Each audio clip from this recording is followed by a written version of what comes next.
Hey, Amy, how you doing?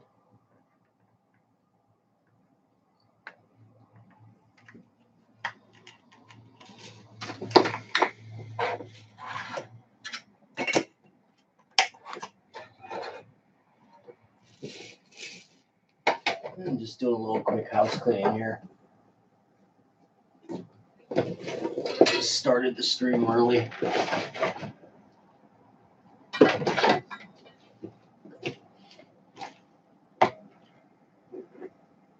Gonna get in a good once over this weekend. Overdue for it.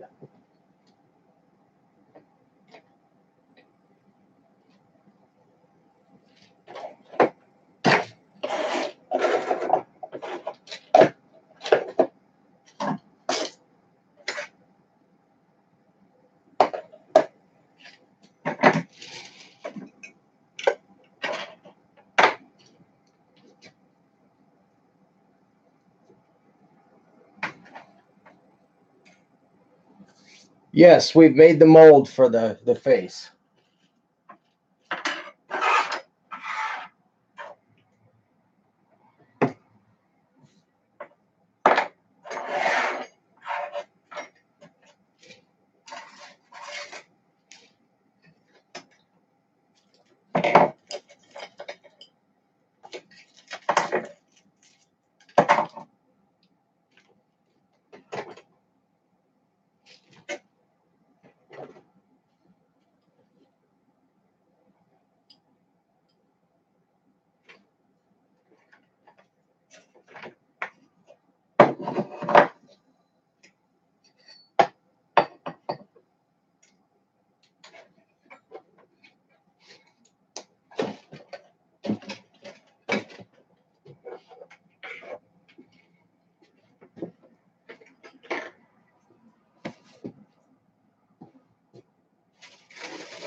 need more pegboard.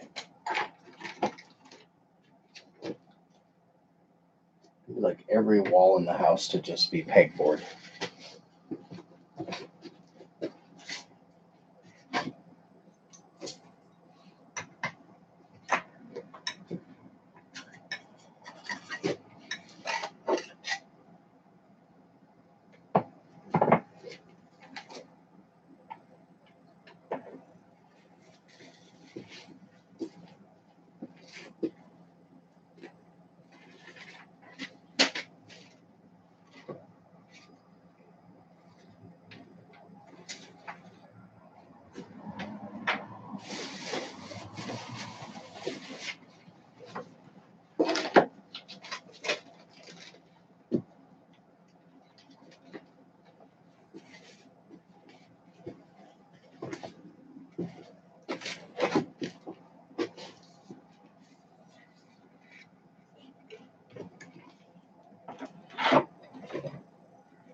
I'm going to be making a mesh backer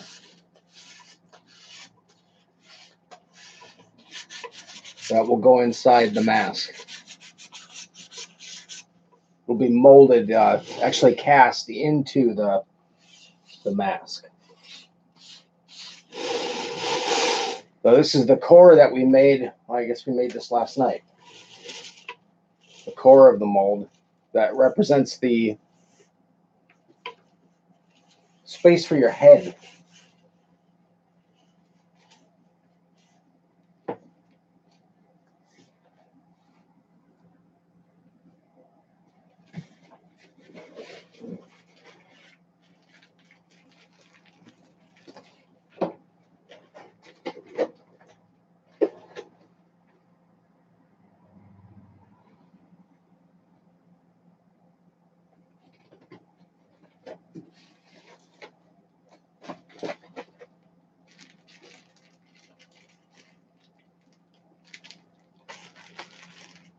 This flocking is supposed to be blood red, and it sure looks burgundy.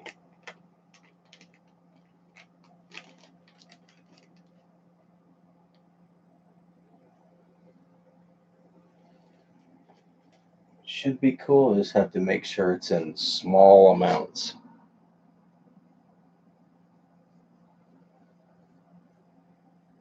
Yeah, I think it's cool.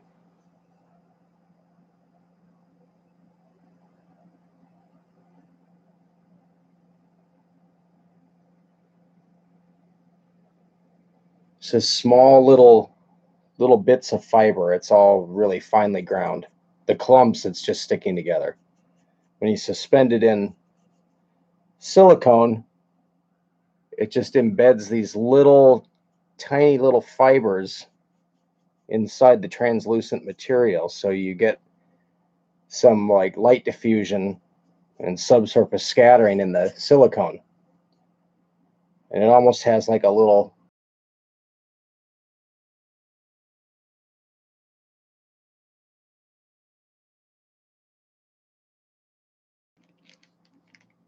and then real light on the blue. So if you look at your skin, you'll notice a little bit of a blue tint as well.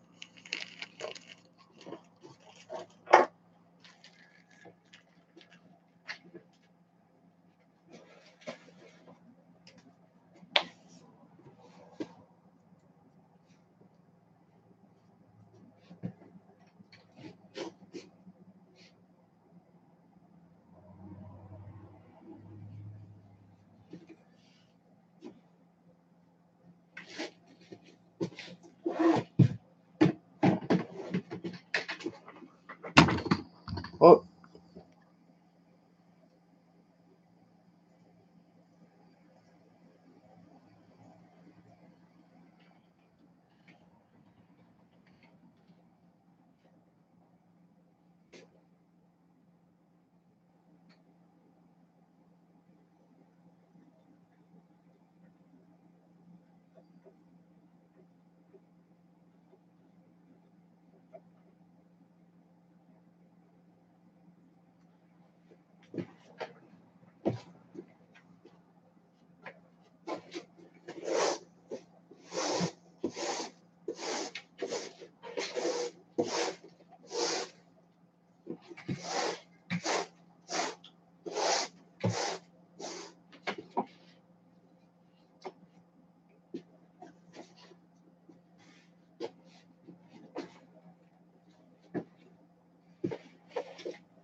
the kitten got a bath today.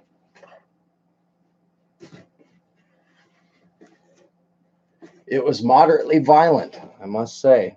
She lit me up pretty good in a couple of spots. Then she calmed down a little bit.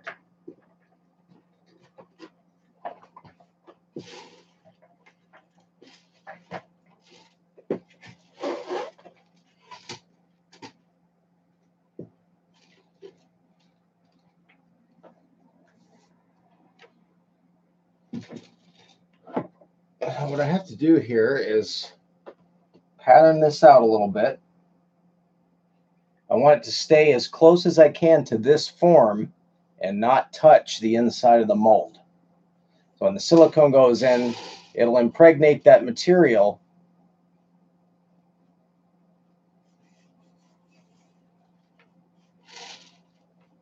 So I don't want, I'd rather not have any touching the front surface of the mask. And here is a area. I think what I'm probably going to do is just dust the inside of this with a powder and put it on, and then I'll be able to see if it touches anywhere.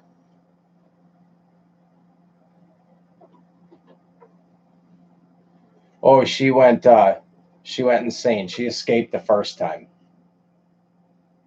So then I had to alpha her down by the skin on her back.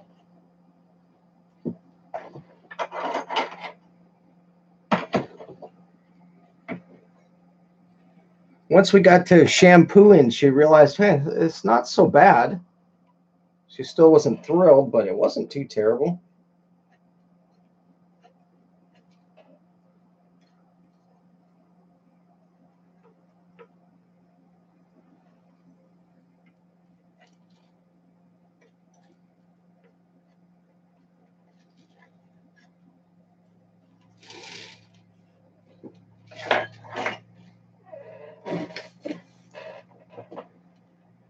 Well, this is a nylon mesh, kind of like a spandex. Stretches in all directions.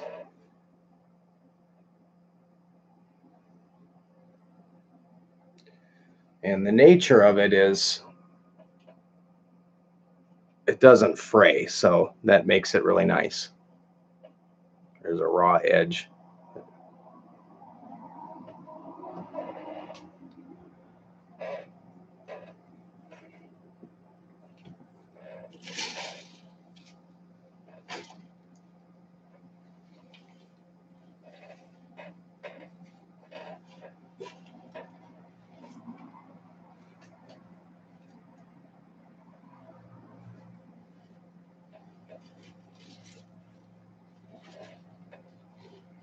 You don't want it overstretched when it's on there. You know, you can take this and you can really pull it tight and then just sew it and stretch it on.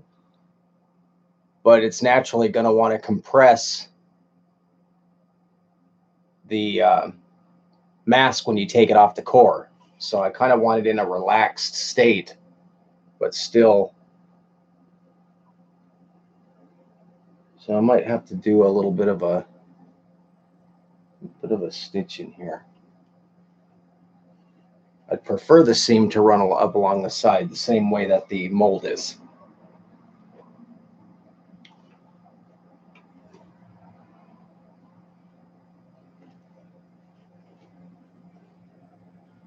Yeah, it's not quite hosiery.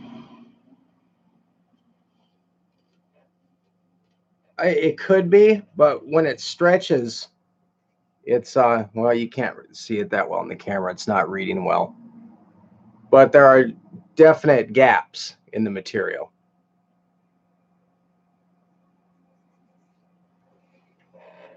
And that allows the silicone to flow through. They're small, but they're there.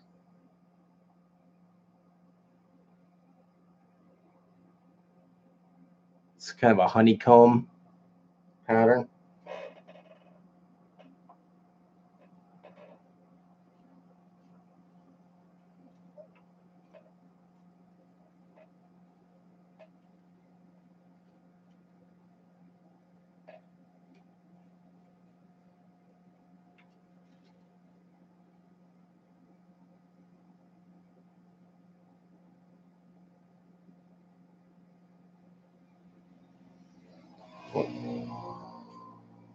When this comes out of the mold, this will be, you cut the eyes out so you can cut through this. You don't have to worry about it.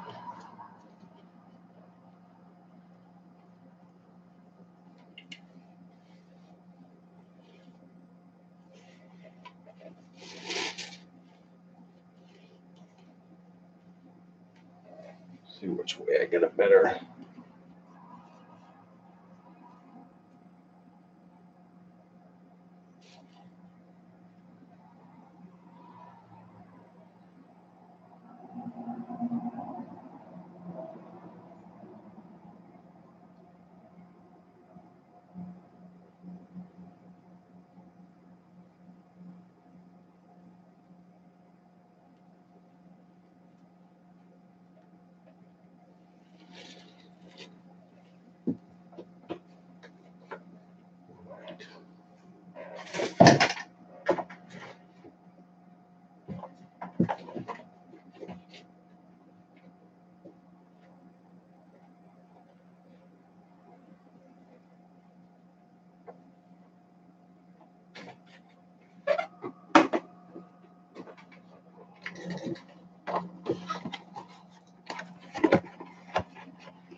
It is kind of Berg-like.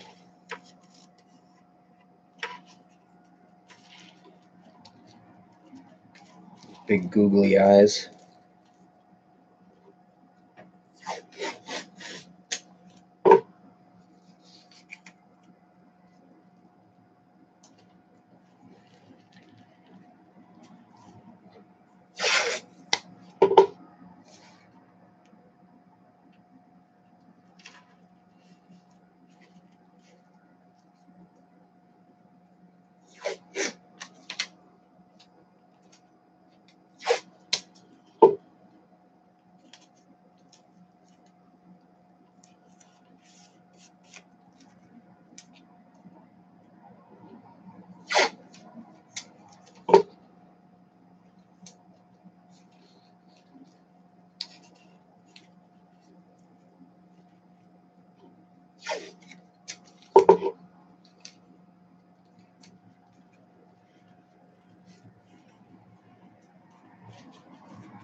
We are supposed to be having a thunderstorm right now.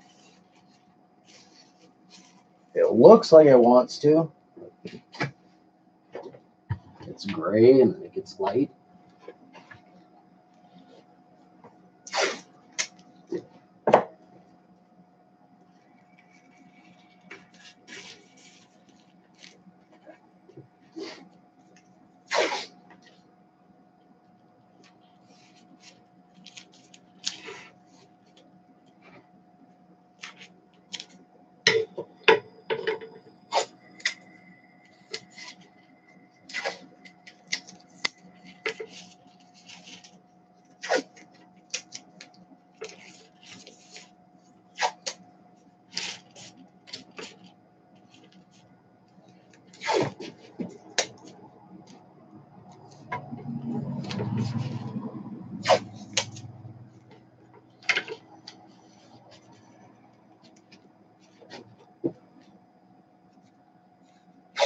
Yes.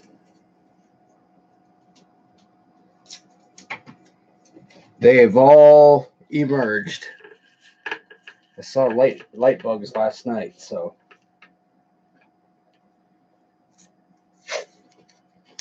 they are all out.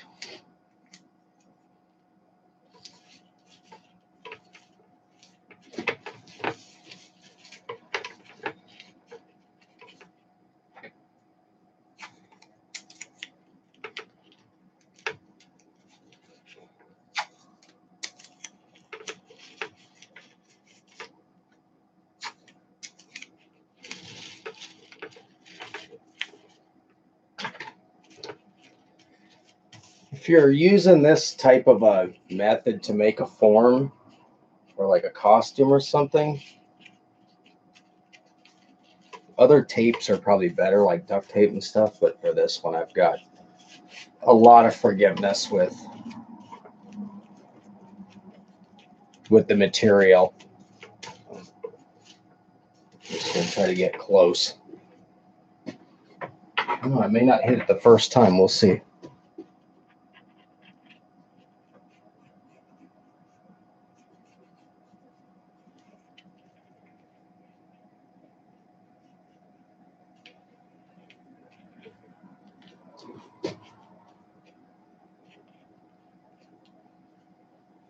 Don't mind.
They tricked you all. We're actually just making Blue Man Group masks.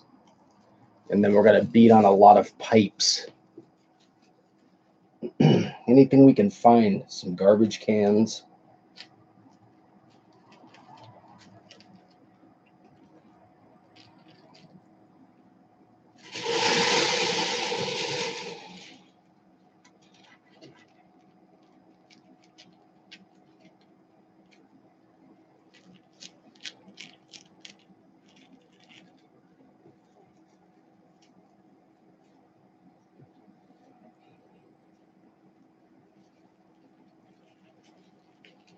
We're actually going to call it the Blue Brand Group.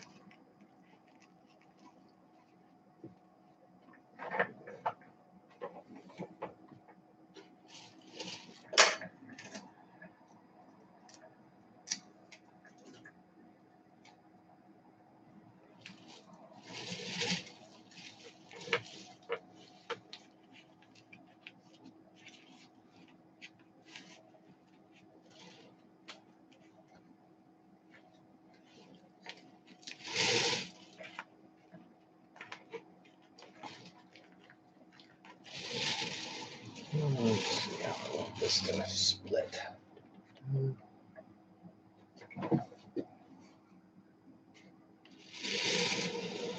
Yeah, it's got to come off, Brandon. It's your group after all.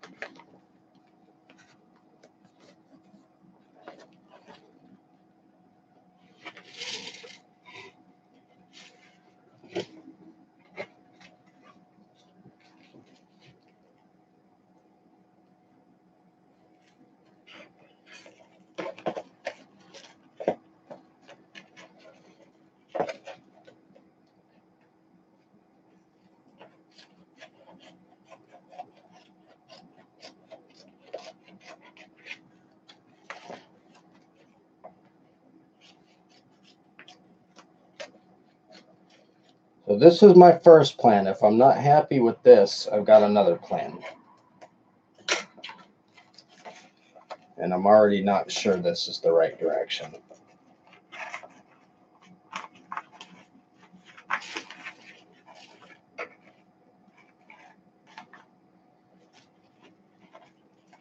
So it would be one middle. My biggest concern is the bridge of that nose.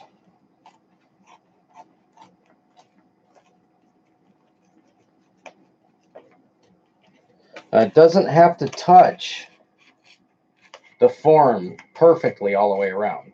So if you ever do this yourself, all you want is for it to be, inside the silicone or as close to the form as possible.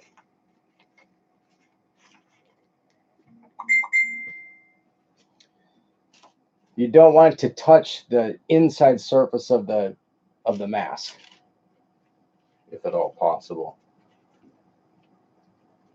And if it brushes a little bit in there, you'll probably get away with it.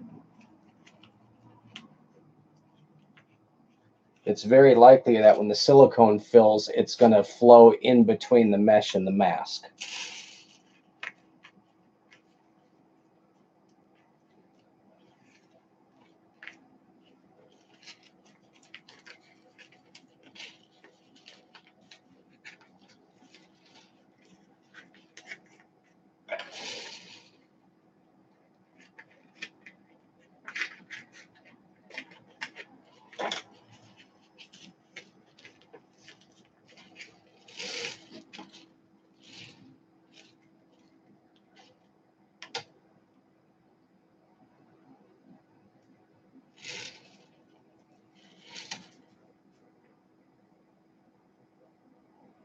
Mm-hmm.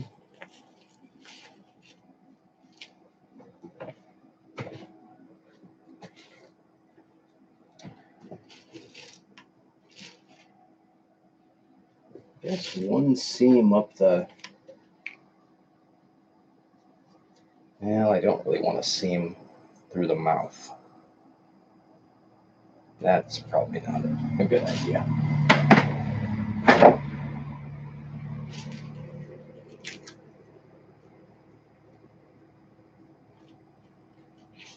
Dart right here.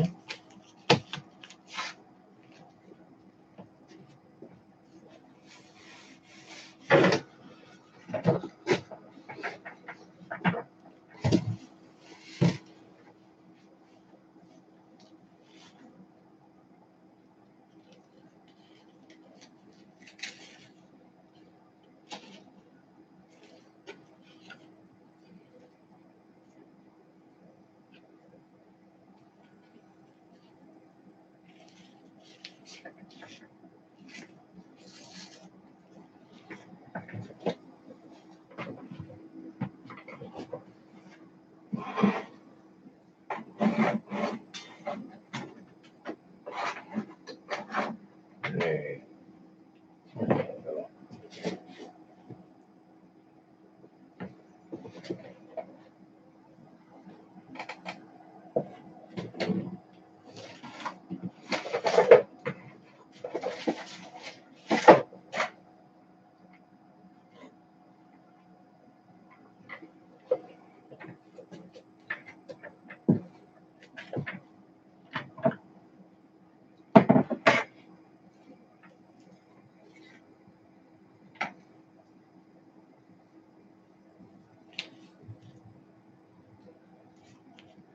And there's some thunder.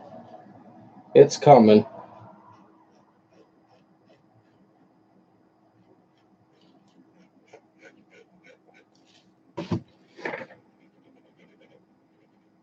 That's not showing up at all.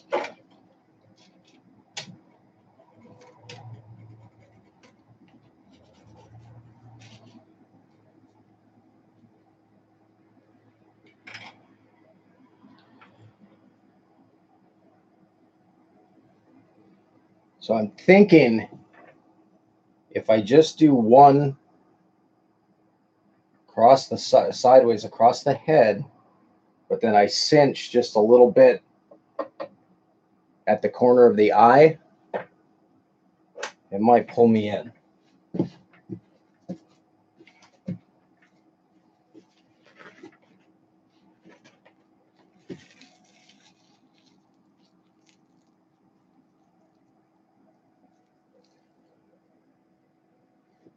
She's in the other room. She's completely destroyed the last really working set of blinds that was out in the shop. And I mean destroyed. Very thorough job.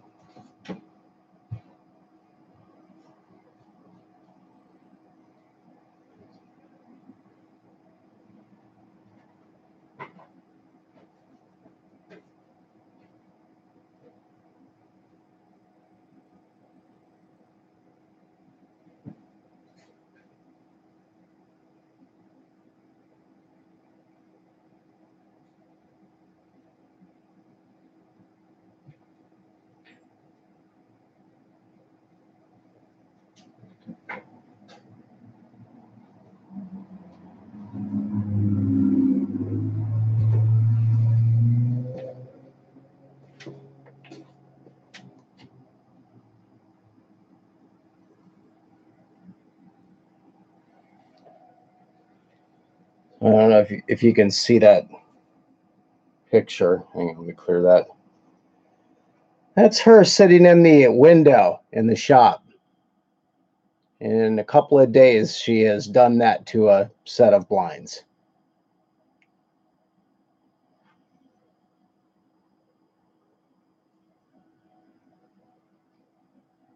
They're pretty much done for.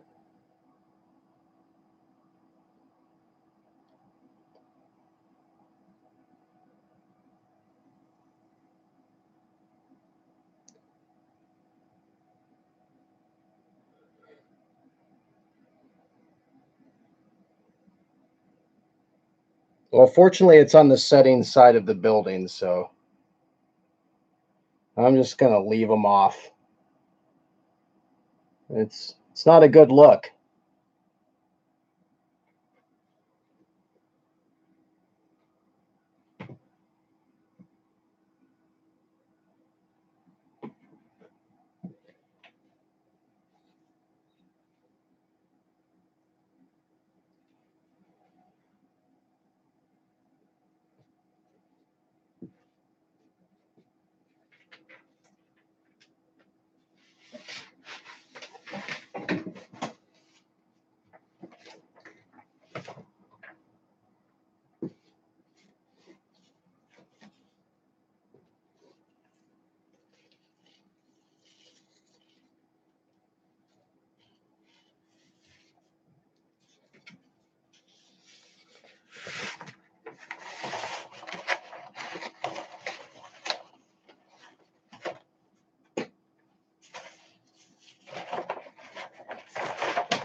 What I'm going to do here is I'm just going to wing it, but based on a center line on the face,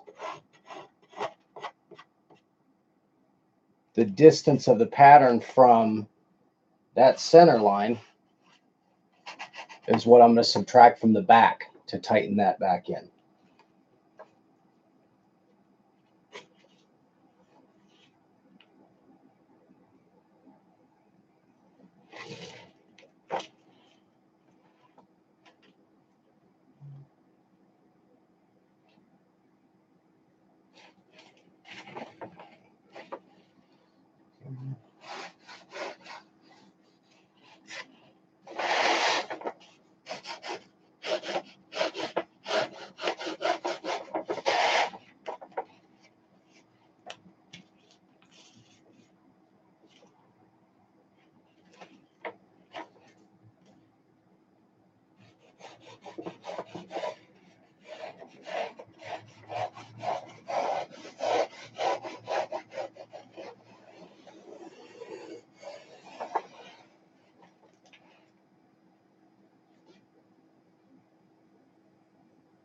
And probably what I'll have to do is I'm going to start big, run the stitch, and then put it on, and then I'll just start walking it a little bit closer in. I am not much of a seamstress. I've worked on some projects with a professional seamstress, and those ladies are something else. They come out with those little wiggly tape measures, and they leave and then come back with something that fits perfect. It's crazy.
It's definitely big, but I'm gonna start there.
Whenever you're working on like your finished stage of something, never use Sharpies. I see that all the time on YouTube. It's the fastest way to ruin the finishing on your product is to use a Sharpie.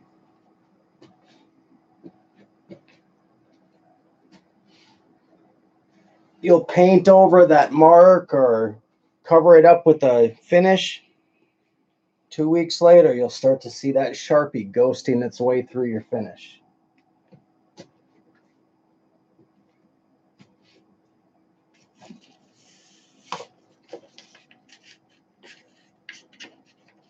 Sometimes I'll see someone working on something on YouTube and they'll be, making their little pattern mark, and I'll just be thinking, oh no.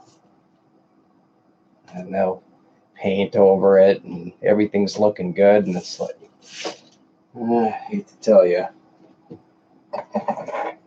only make that mistake once.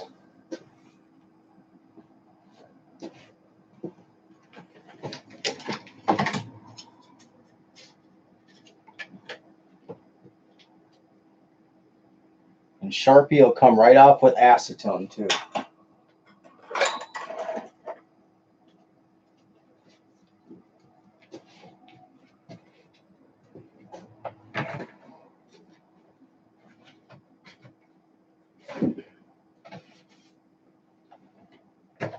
I use Sharpies to mark the end of my bins, and on a little piece of plastic.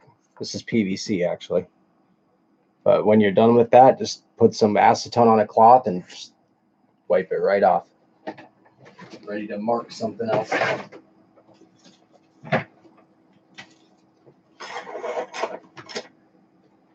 Free tips.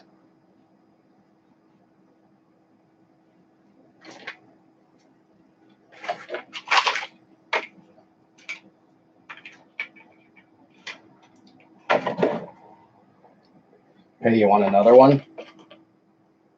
Another free tip for your little saw blades and stuff like that? Just chapstick.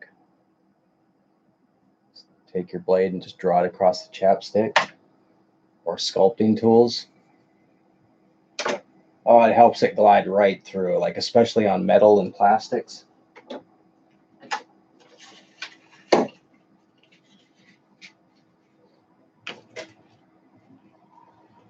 Then once you get your chapstick like really gummed up with like bits of aluminum and brass, then you just do your lips up real nice and you get all nice little cuts. No, don't do that. But do the part with the blade. Just don't then rub it all over your lips. That wasn't a good tip.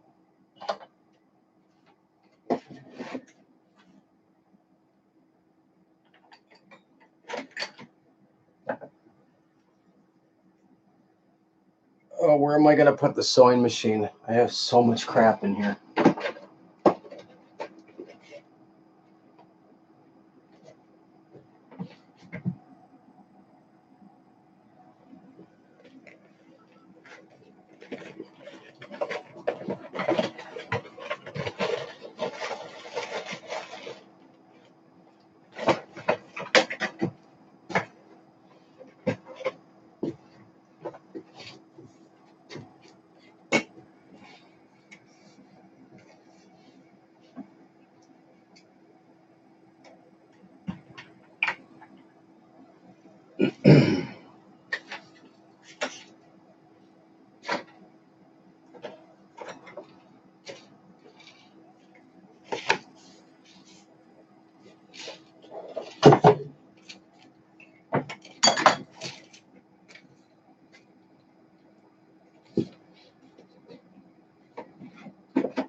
If you want to be really goth, you can like make people bleed when you give them a kiss.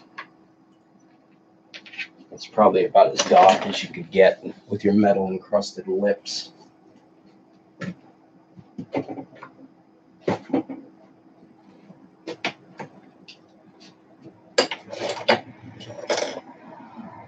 You know, you constantly have to pick up your game the way things are now.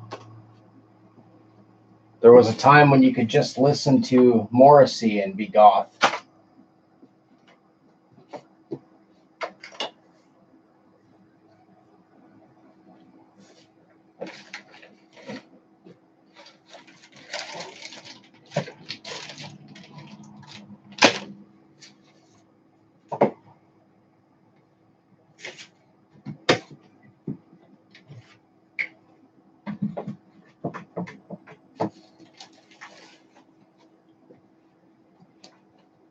End up breaking this heat bulb before I ever even put it in the socket.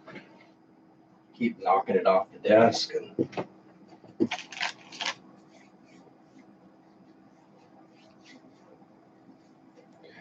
Oh, he still does it at night. Every night it's goth night.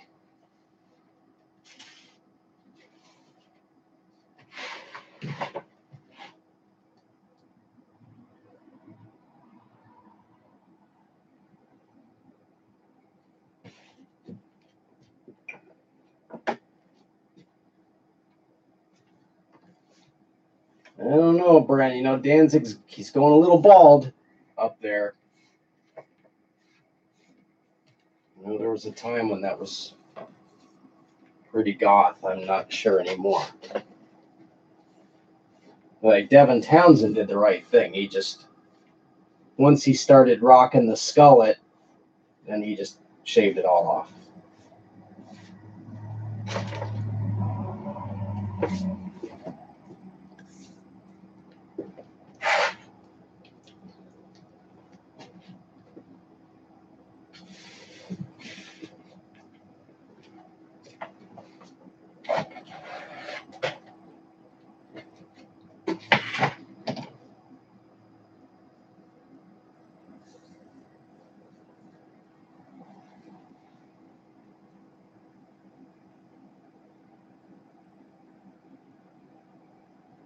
He is a tiny little guy. That he is. I've seen him.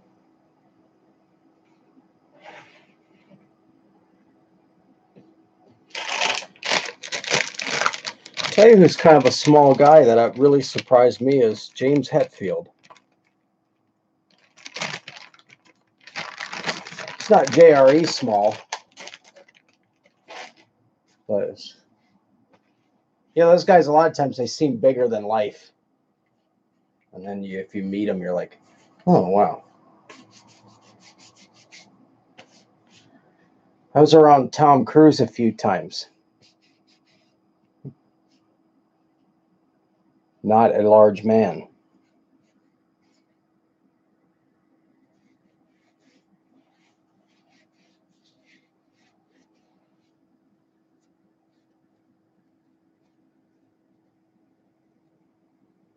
Right.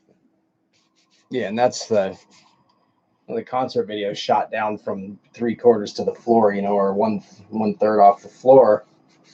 Everything looks tall.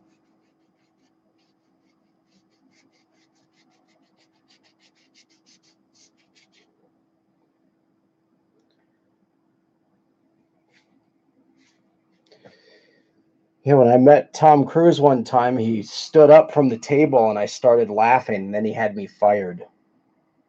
I'm just kidding, that didn't happen.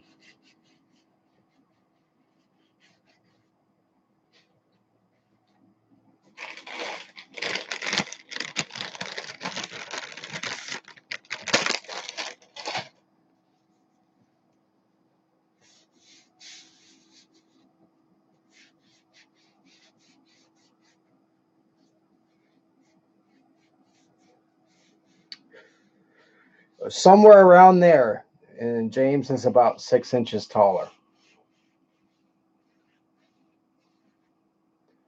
Vern Troyer had Lars beat by about 1 inch. Very shocking. The drum set looks very, very large on stage. It's one of those kiddie sets that you get, like a Muppets animal drum set, and they just repaint it.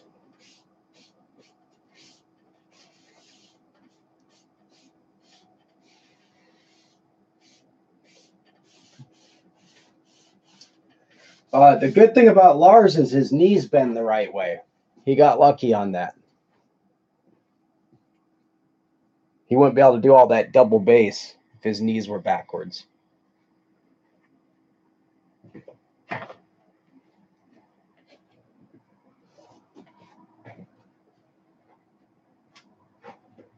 All right, let's go do a restroom, coffee, whatever you need to do. I've got to get the sewing machine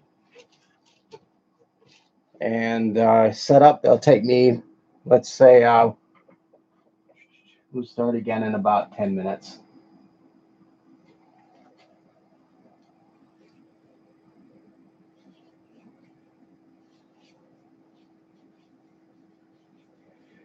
Yeah, the sip edit was phenomenal.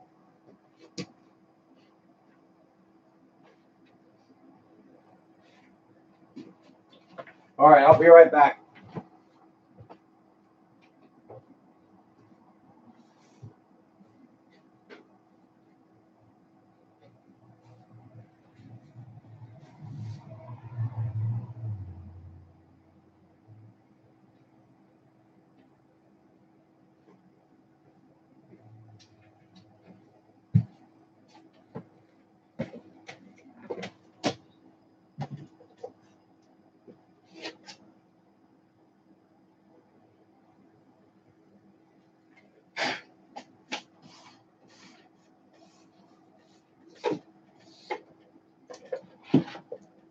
I really need a new sewing machine.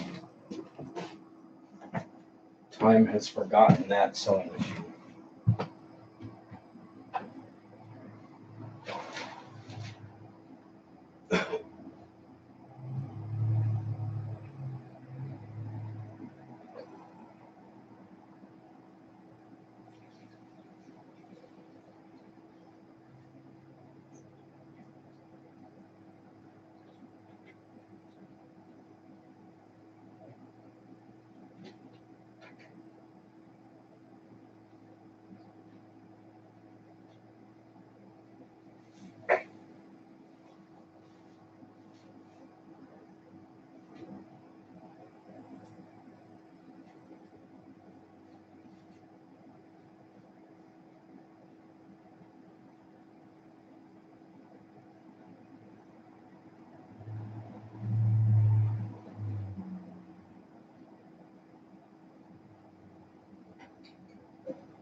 Snipping clips is just brutal work.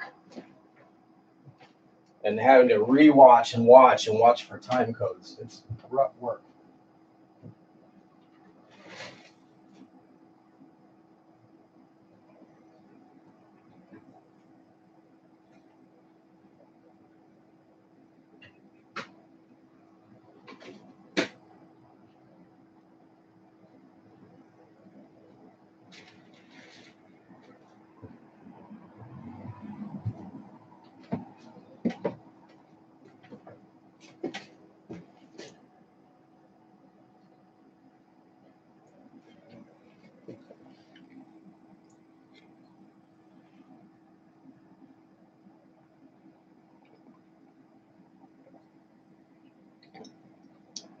Yeah, those guys are always yelling at me. They're very fractious gentlemen. I'm not moving fast enough for them. They're getting frustrated with me.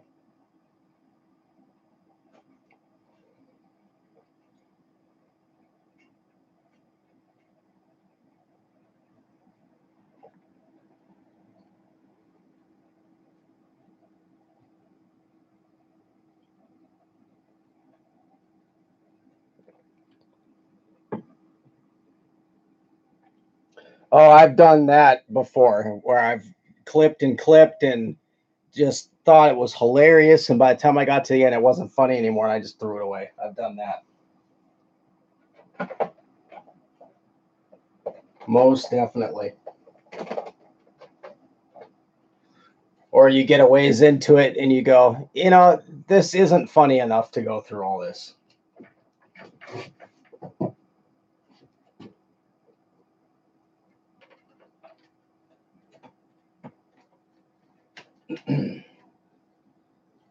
I started editing video. First, I was able to, do it on a Mac, which was pretty good. Was not bad at all.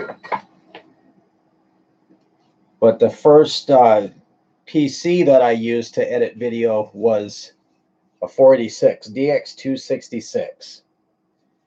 And back then, anything like that on that type of computer, it was pretty rough on the 486. Of course, your resolutions were nothing like they are today.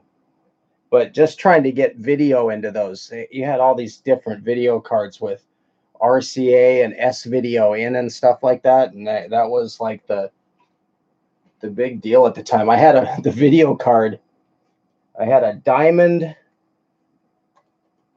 What was it? It was the company was Diamond, which I think they became Radeon or were bought. But it had 2 megabytes of VRAM. It was a $400 video card. 2 megabytes. What was it? It was a Diamond Viper Stealth. That's what it was.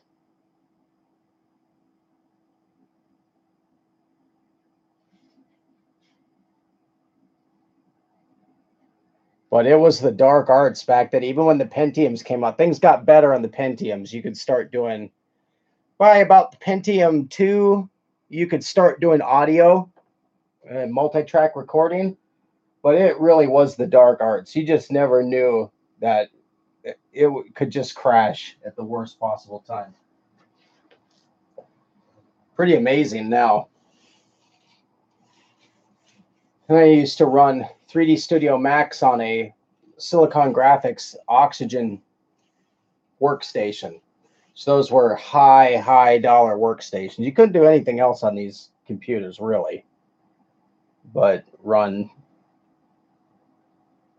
Well, they were built and set up for doing 3D animation.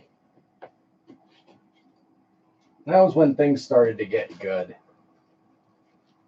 Then PC kind of started edging out Macintosh on the 3D front.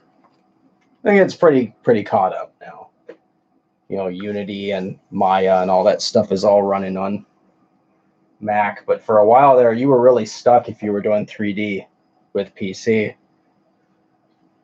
So if you wanted to do 3D and then you wanted to do audio was still always better on Macintosh, but then you had to, have two different setups. And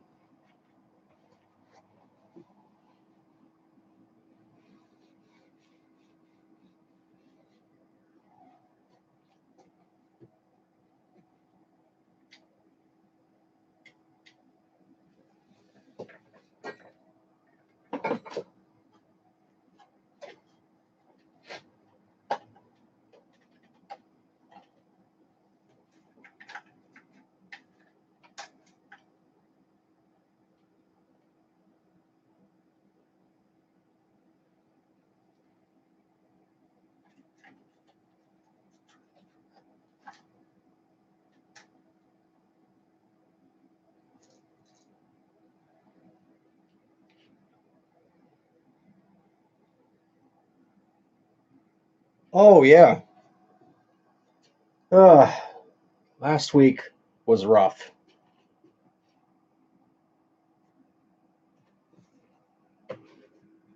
Maybe they'll behave themselves tonight.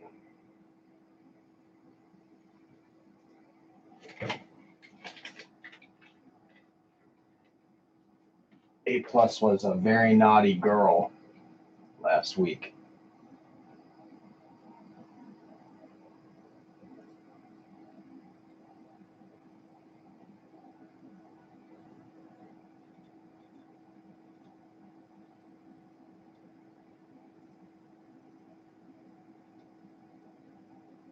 Pregnant, and my morning billboard is 2 Broke Girls is now on 5 days a week. Boy, today I heard Carlos Mencia on morning radio. Boy, did he get bitten by a radioactive, not funny werewolf? Oh, you know what's really condescending now is when people respond back to my post with, "Oh, sweetie." So I respond back to with, "I could see someone like you saying something."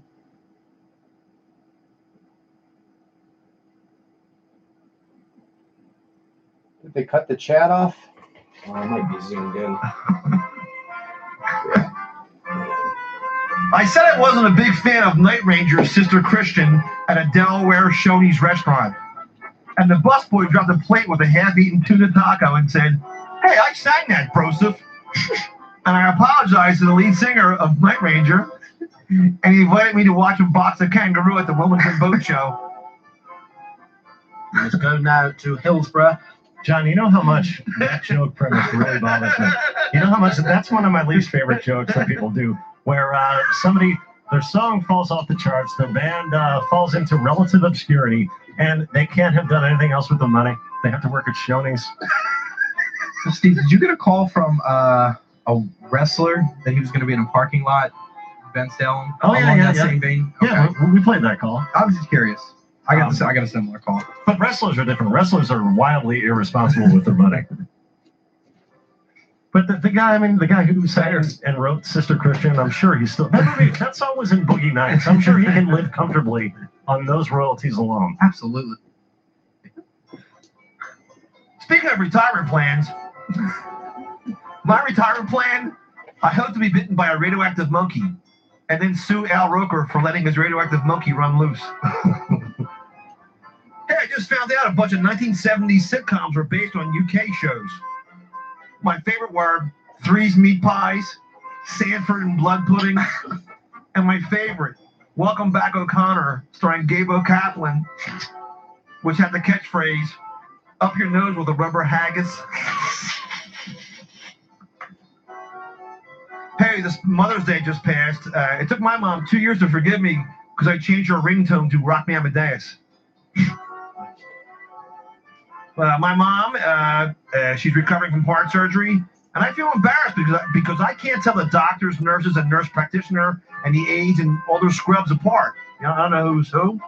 So I just say, "Mom, Mom, here comes the nice medicine lady, Flavin Clavin. It's here for the poking and the prodding and the boy."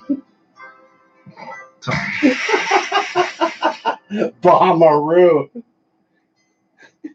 Last night, I ate crackers in bed. That's not unusual. Well, Crackers is my 90-year-old landlady. Hey, you know there's a rule. You can't go into Steve Harvey's dressing room. You know why? Because someone walked in, they caught him wearing kabuki makeup, singing "Let It Go."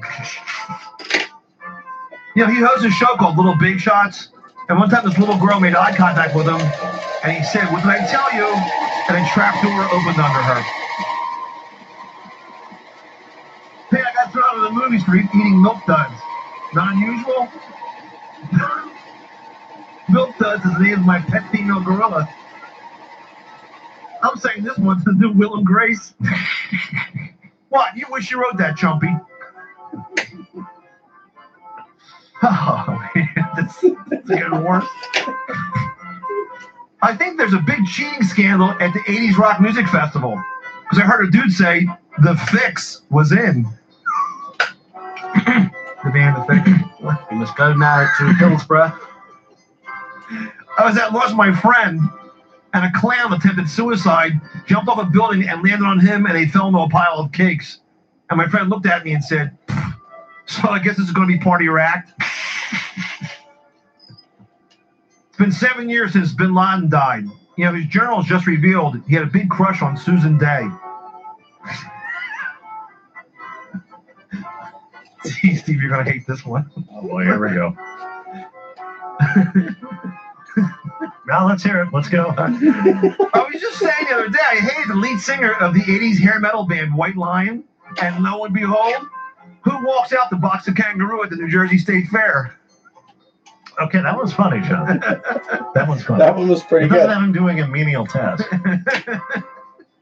When I started comedy in Philadelphia, I was known as the bet you didn't see that cheesesteak coming comedian. I love these. I mean, they're all bombs, but I bet you didn't love see them. that coming cheesesteak comic with a soft pretzel covered in makes you think. Awful. All right, sorry. Oof. Hey, I waited several minutes for the ending of Infinity War, just for a glimpse of the She-Hulk's bra. My friend was complaining about his job. Every day at 2:30, he's really tired. I said, I feel the same way. Every day at 2:30 at my job, I'm covered in chicken feathers and ping pong balls. I'm banned from the Philadelphia Zoo for life because of a little incident of giving a pixie stick to a monkey, and he masturbated himself to death. I have a friend who has gaydar. He can spot a gay person from a mile away by a look, a phrase, an article of clothing. He can tell. I said it's not really hard. If their cell phone plays Bananarama's Cruel Summer, it's pretty much a sure bet they're gay. All right. They canceled. Oh, he's bombing today. After 2 seasons. He is bombing. He now should just team up for a sitcom with Jim Belushi called Fat Husbands with Smart Wives. And that's it for this week's. John Kensel's goddamn tweets. Thanks so much, Johnny.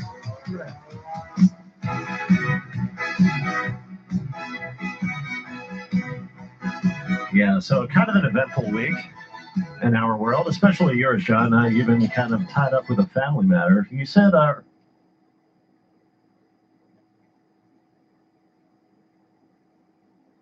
think I'm going to restart the browser here.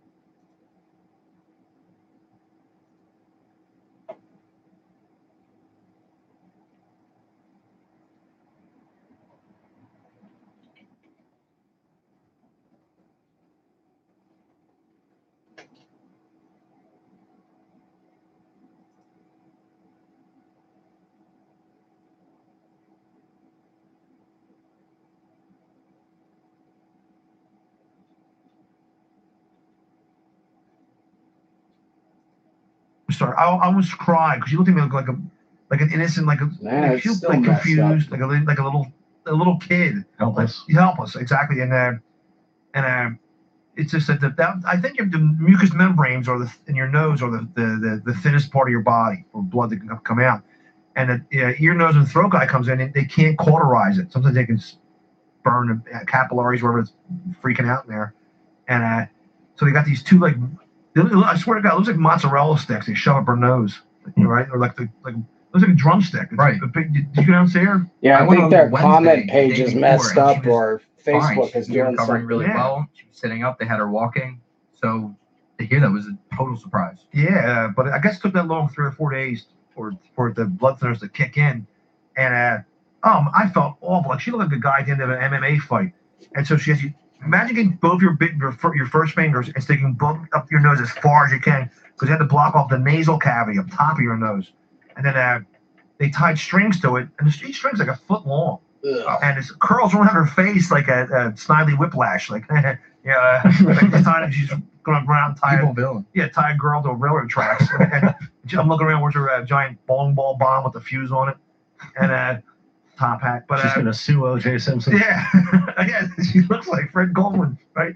And I walked in that room there, and it was all like caked on dried blood on her face, and they are wiping it off, but they're letting it dry, then wiping it off, and it was just it looked someone threw a bottle of jelly in her face. And they can't give her pain meds, is that right? Yeah, because of that. No, for some reason my sister requested no narcotics. I'm like, can you dope her up, let her go to sleep, and let her just heal itself? She just had her chest cracked open. Yeah. How much pain you'd be.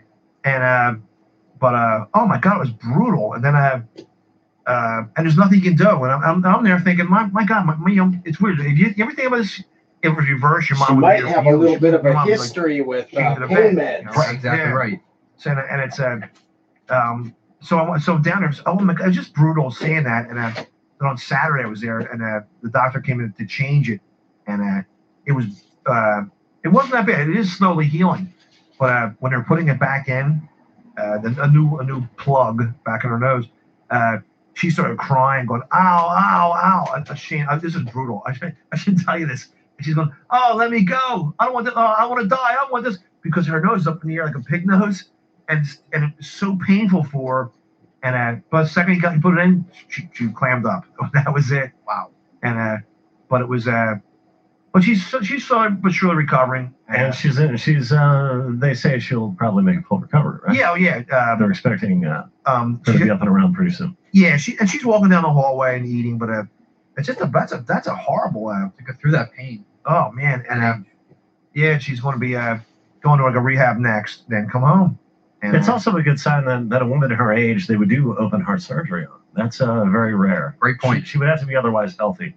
Otherwise, no doctor would perform the operation. Mm-hmm. This didn't happen in Chinatown, did it, John? No. Then you're okay. It's a big heart. You're okay. She has a roommate. The roommate was real loud and obnoxious the whole time. On the phone the whole time. And then she was singing gospel music at her nephew's prom. Yeah, and my mom couldn't take it. Jeez. How old a woman was she in the room with? I didn't see her. I didn't see her either. We only heard her. Everybody heard her. The woman in the room next to her enjoys movies like Stella Got Her Groove Back. Oh, she's, as we say in South Dakota, she's from Chicago. Yes. Understood. And that if you ever went to the University of Pennsylvania down there, the hospital, it's a learning hospital. So every time a nurse comes in, there's two more young girl nurses or male nurses to observe. But they give you constant care. I was pretty impressed even that Wednesday. I was there for maybe 2 hours. There were 10 different sets of, like John said, I don't know who they are, doctors, nurses, whoever, coming in and out, checking up on her, checking in on her. The hematologist came in, said they were a little worried, so I guess they were even touched onto that before. But that's where you go if you have any issue. That's where I was really impressed. They separate two-headed babies. I think they shouldn't, but but they Siamese twins. I'm sorry, two-headed babies. Right. Well, so we know what you meant. Yeah. We knew what you meant. But it was it's a city down there. Oh my God, if you've ever been there before, it's its own universe. Oh my God, the parking garage, and you have to walk across the skywalker. There's connectors between buildings. And also too in the morning is when I guess around 8:30, 9 o'clock when all the patients have to go to the bathroom in bedpans, and the whole floor smells like a chicken coop. Oh, jeez.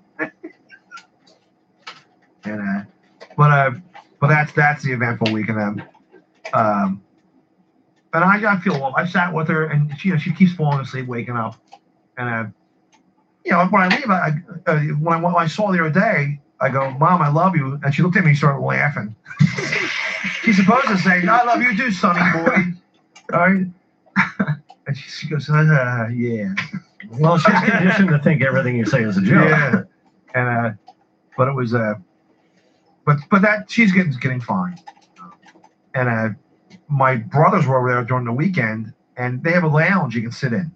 If you have a sick kid or something, you can. It's a room in the hallway, like two hospital rooms, but there's a TV and chairs in case you don't want to go home there. And my older brother's a right-wing maniac, and I walked in down there.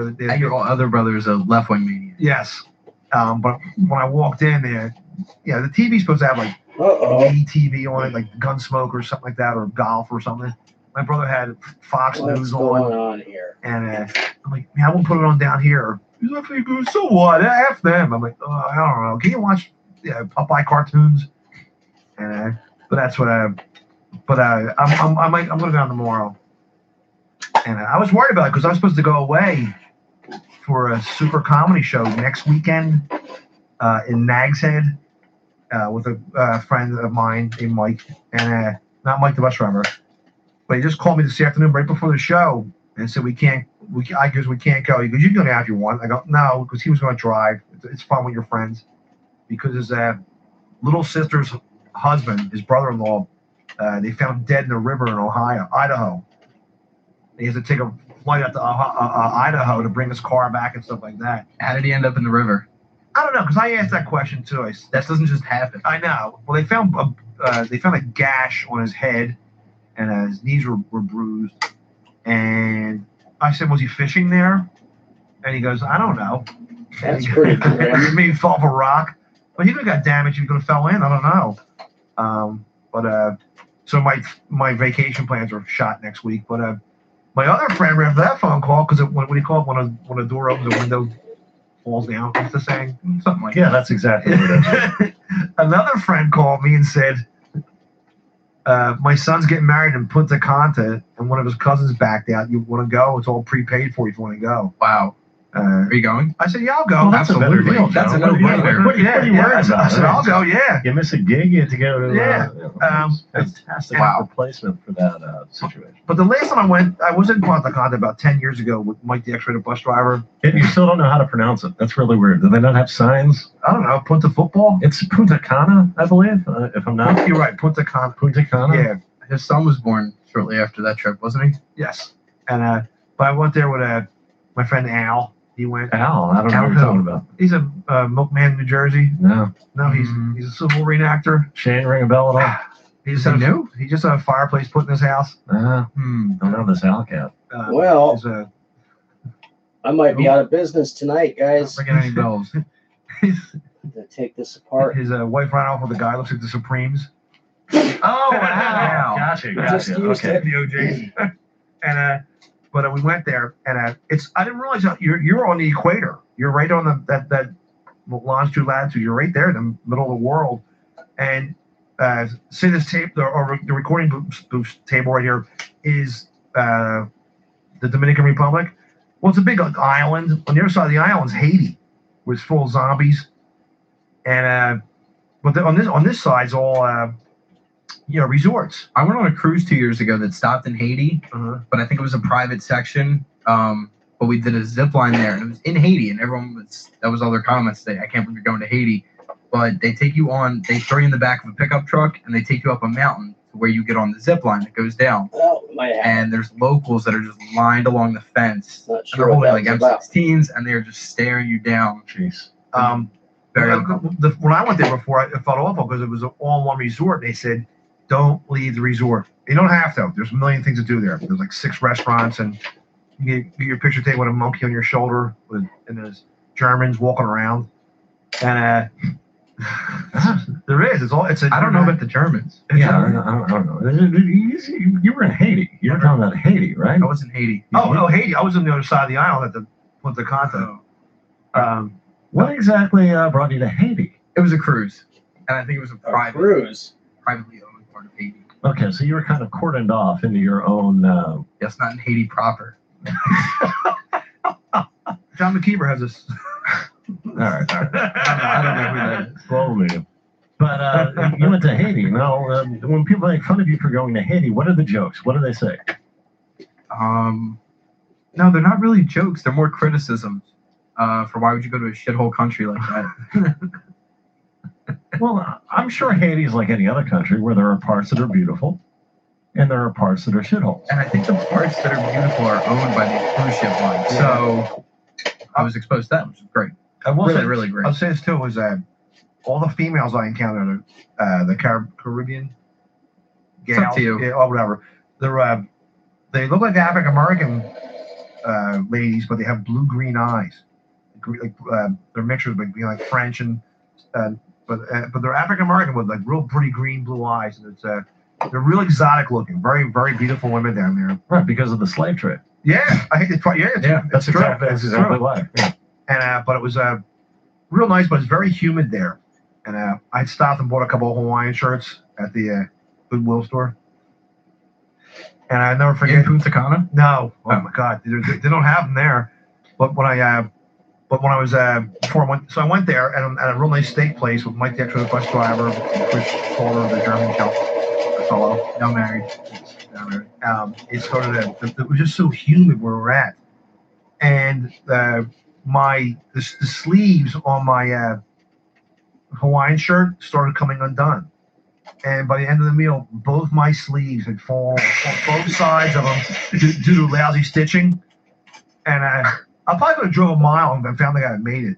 But So it was a cut-off Hawaiian shirt? yeah, it looked like Larry the Cable Guy's having Larry the Cable Guy goes to Punta Cana, all right? And I'm sitting, I look like such a freaking rube with a Hawaiian shirt, like a typical hate-filled American. Sleeves ripped off. Like Garcon giving you Budweiser, right? And and I look like such an idiot. And but it was Don't lie, you wore that list. but yeah, but that's what's so that's in like the first week of July, and then Well, can I stop for a second? I just want to, while it's still relevant, you went to Haiti, Shane. That is correct. You did the zip line. Mike Rainey says the zip line through Haiti is so you can shit on the locals. I'm sorry, John. Go ahead. well no that's but then when we were there before it was a very, very good time, but it was just real human, and it's a lot of like foreigners, like the whole world goes there. As I said, German tourists and stuff. And Right. Global island. yeah, it really is. It's a new hot new destination. I don't know about the German tourists. Well, when I was there was you walked into the resort, there's a guy with a monkey, and you take a picture with you. And Was he German? yes. Yeah, he's like, would you like that? He's like, what the heck? And I'm like, what? And it's a hateful little spider monkey. And but you brought events over there too. One I don't know what with the that was tiger about. sharks. I might need to take And that this was it, apart but, and clean it. But at the end of the month, my friend Al, he's a war reenactor. Yeah, all right. We got it. Bit over. It is His wife ran off with Blink from Mod Squad. We know. he invited me for another vacation. Yeah, she's in the last week chat. of July to Memphis, Tennessee, to go see Elvis's grave. Sun Studios is at Beale Street. Yeah, that'd be cool, John. You should go. Have you been? Never. Were you ever there? Yeah, when I was a kid, it wasn't. And you can see Martin Luther King got shot at. The whole hotel is a museum. And there's the boarding house where who was the guy who shot him? Not Lee Harvey, the other guy. Whatever, Ray Parker Jr. I don't know. So the guy, you can see that's a memorial too. It's the whole thing's quartered off. James Earl Ray. But that's a James Earl Jones. yes. But that's all there. It's a real it's a memorial to the Martin Luther King, Beale Street, Sun Studios, and I think there's like a couple more things you can check out down there too, which should be fun. John, I want to interrupt again. Mike Rainey again. The capital of Haiti is Porta Potty. Also, Benny Michaels on the chat pointing out, Shane, you got some guns going on. You're showing some guns. I didn't make the shirt. I just wear it. You just wear it, but you're showing off the guns. You ever give a guy a knuckle sandwich? He wants to know. No, I leave that to Connor Mansfield. Connor Mansfield, More in can his you wheelhouse. please refresh people's memory of who Connor Mansfield is? He's become kind of a staple of your appearances, a friend of yours, That's fair to say. Yes. and a valid asshole. Also fair to say. Yes. But tell us more. Give the credit. So I would say he reinvented the art of booing people that he deemed worthy of booing. Often nerds, boo nerd is what he would scream in their faces. Right. Obnoxiously. Can you do an impression of Connor for us? Sure, and it would be with the hand out, typically his right arm fully extended, arms in a karate chop, thumb pointing up, facing directly at the individual, and him yelling, "Boo, nerd!" Kind of like an 80s villain, an 80s movie villain. A bully. A bully, Yeah. a jock. And when he thought, people were cool, or people he wanted to hang out with, he would call them Haas. What's up, Haas? Going on, Haas? You got a lot of passes, I hope. Yeah, everybody's a Haas. You guys a big Haas. See that Haas over there? So everywhere we went, there was a Haas. Did we discuss this before? Did he get this all from his father? Yes. Second generation piece of shit, this guy. So, What's his dad's name? Super Hoagie or something? so his dad, we lived in Manioc together during college. His dad dropped him off, and up to that point, we just didn't know. I don't know. We thought he was dumb as bricks, but we didn't know where he got this stuff from. His dad dropped him off. He's helping moving all his stuff in. And there was 5 of us that lived in there. And in front of us, we were all hanging out in the living room, drinking a couple beers. And his dad comes in. He goes, "Yo, Hoagie, help me with the stuff in the truck." And we all looked at each other like, "Hoagie?" And he goes, "Yeah, man, that's what my dad calls me." And then, if you remember from last time, he sent me the original text, the original Hoagie, Slippery Ed, and a few of his other father I'm going to friends. cut this on the other table. He's trying to get a job and shit. Is that what he said? Yeah, he's now a corrections officer in Delaware. Well, I get the sense he would be great at that, though. I think so too. He texted us in the group and said he can't wait to beat up some big hosses. And was that the update to the Connor Mansfield saga? Yes, that's all I got. He got a job as a corrections officer That is correct. in the great state of Delaware. He sent a picture of a huge bruise on his leg in the group text. And all my other roommates said, "That's weird. Why are you sending us that picture?" And then I responded, "Did one of the inmates get you in the shower?" And then there was no response to that. So, One of my friends tried to become a correction officer in Philadelphia. He went down for training, and he said, the instructor said 85% of this population in the prison facility have AIDS. And he's telling, he goes, "Just be careful." And he said it as the correction officer was explaining, he had a big bite mark on his arm. So my friend walked out to his car and left. He quit. He didn't do it. He eventually became a Philadelphia cop. But he said that screw being in prison, go out. John, you wrote something down before the show. Yes. You were you mean an autopod or something. Oh, yesterday I was in the AutoZone in Northeast Philadelphia, the one by my house, and we're standing in line, and some guy comes in. It was kind of chilly yesterday, about 60 degrees. He had an orange T-shirt on, cut off, almost like a half shirt, but not all the way. similar to your Hawaiian shirt. Yeah, similar, but cut off sleeves, crew cut. You were there, Shane? No, but I can just picture it. Oh, Vividly. It was like a big beefy guy, and a crew cut, and he had this sunglasses on top of his head, and the sunglasses were those neon green ones they gave out in the 80s. You see people walking on the beach on the boardwalk with their They gave them out. The big. Hey, A plus, is the chat messed up for you on the stream? Hands across America. Right. On passive aggressive? Neon green. That's what that was, just to make sure everybody had sunglasses, the neon green sunglasses. And it's like they live, right? And but he's standing in front of me, and he walks up to the girl who was working at the AutoZone, and he said, "Yo, I bought this alternator for my Pontiac Vibe, and he goes, didn't work. And he goes, bought it here, so I bring it back. And he goes, and that one didn't work. He goes, so twice I bought 2 alternators from you guys, and it ain't working, right? And the girl hasn't. She goes, yes, sir. How may I help you? He goes, who the fuck's gonna compensate me for my time? And she goes, sir, please calm down. And he goes, I'm not calming down. He goes, I had to get 2 alternators put in my Pontiac Vibe, and I couldn't, and he starts screaming at her. And she goes, hold on a second, so I'll make my manager. So the manager comes out, and the guy looks like Captain Lou Albano. Right?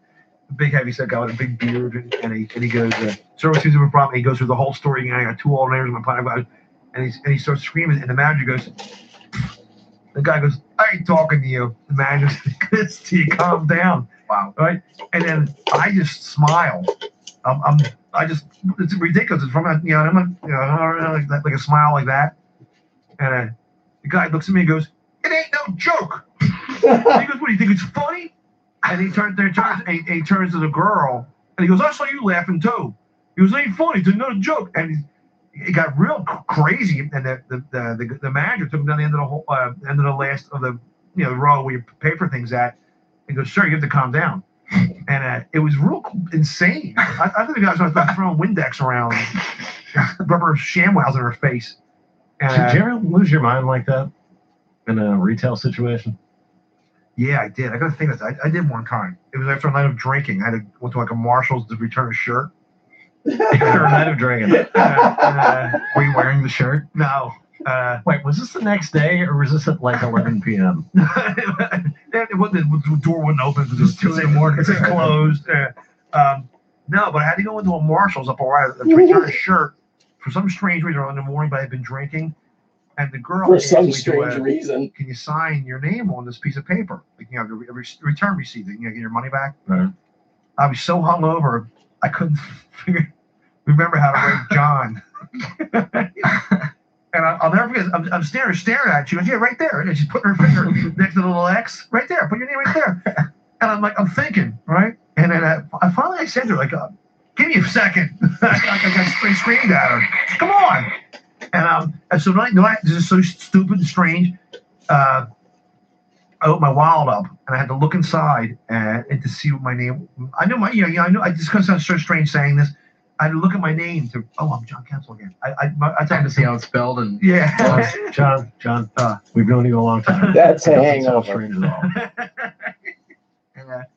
But has that ever happened to you? Did you ever flip out on an employee? Not in a way that there's a great anecdote about it. Shane, have you ever done anything like that? No, I'm in a similar boat as you, Steve.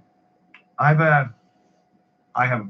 Well, I've said stories several times on the show before, but I've seen my Civil War actor friend. What's his name? You know the drill.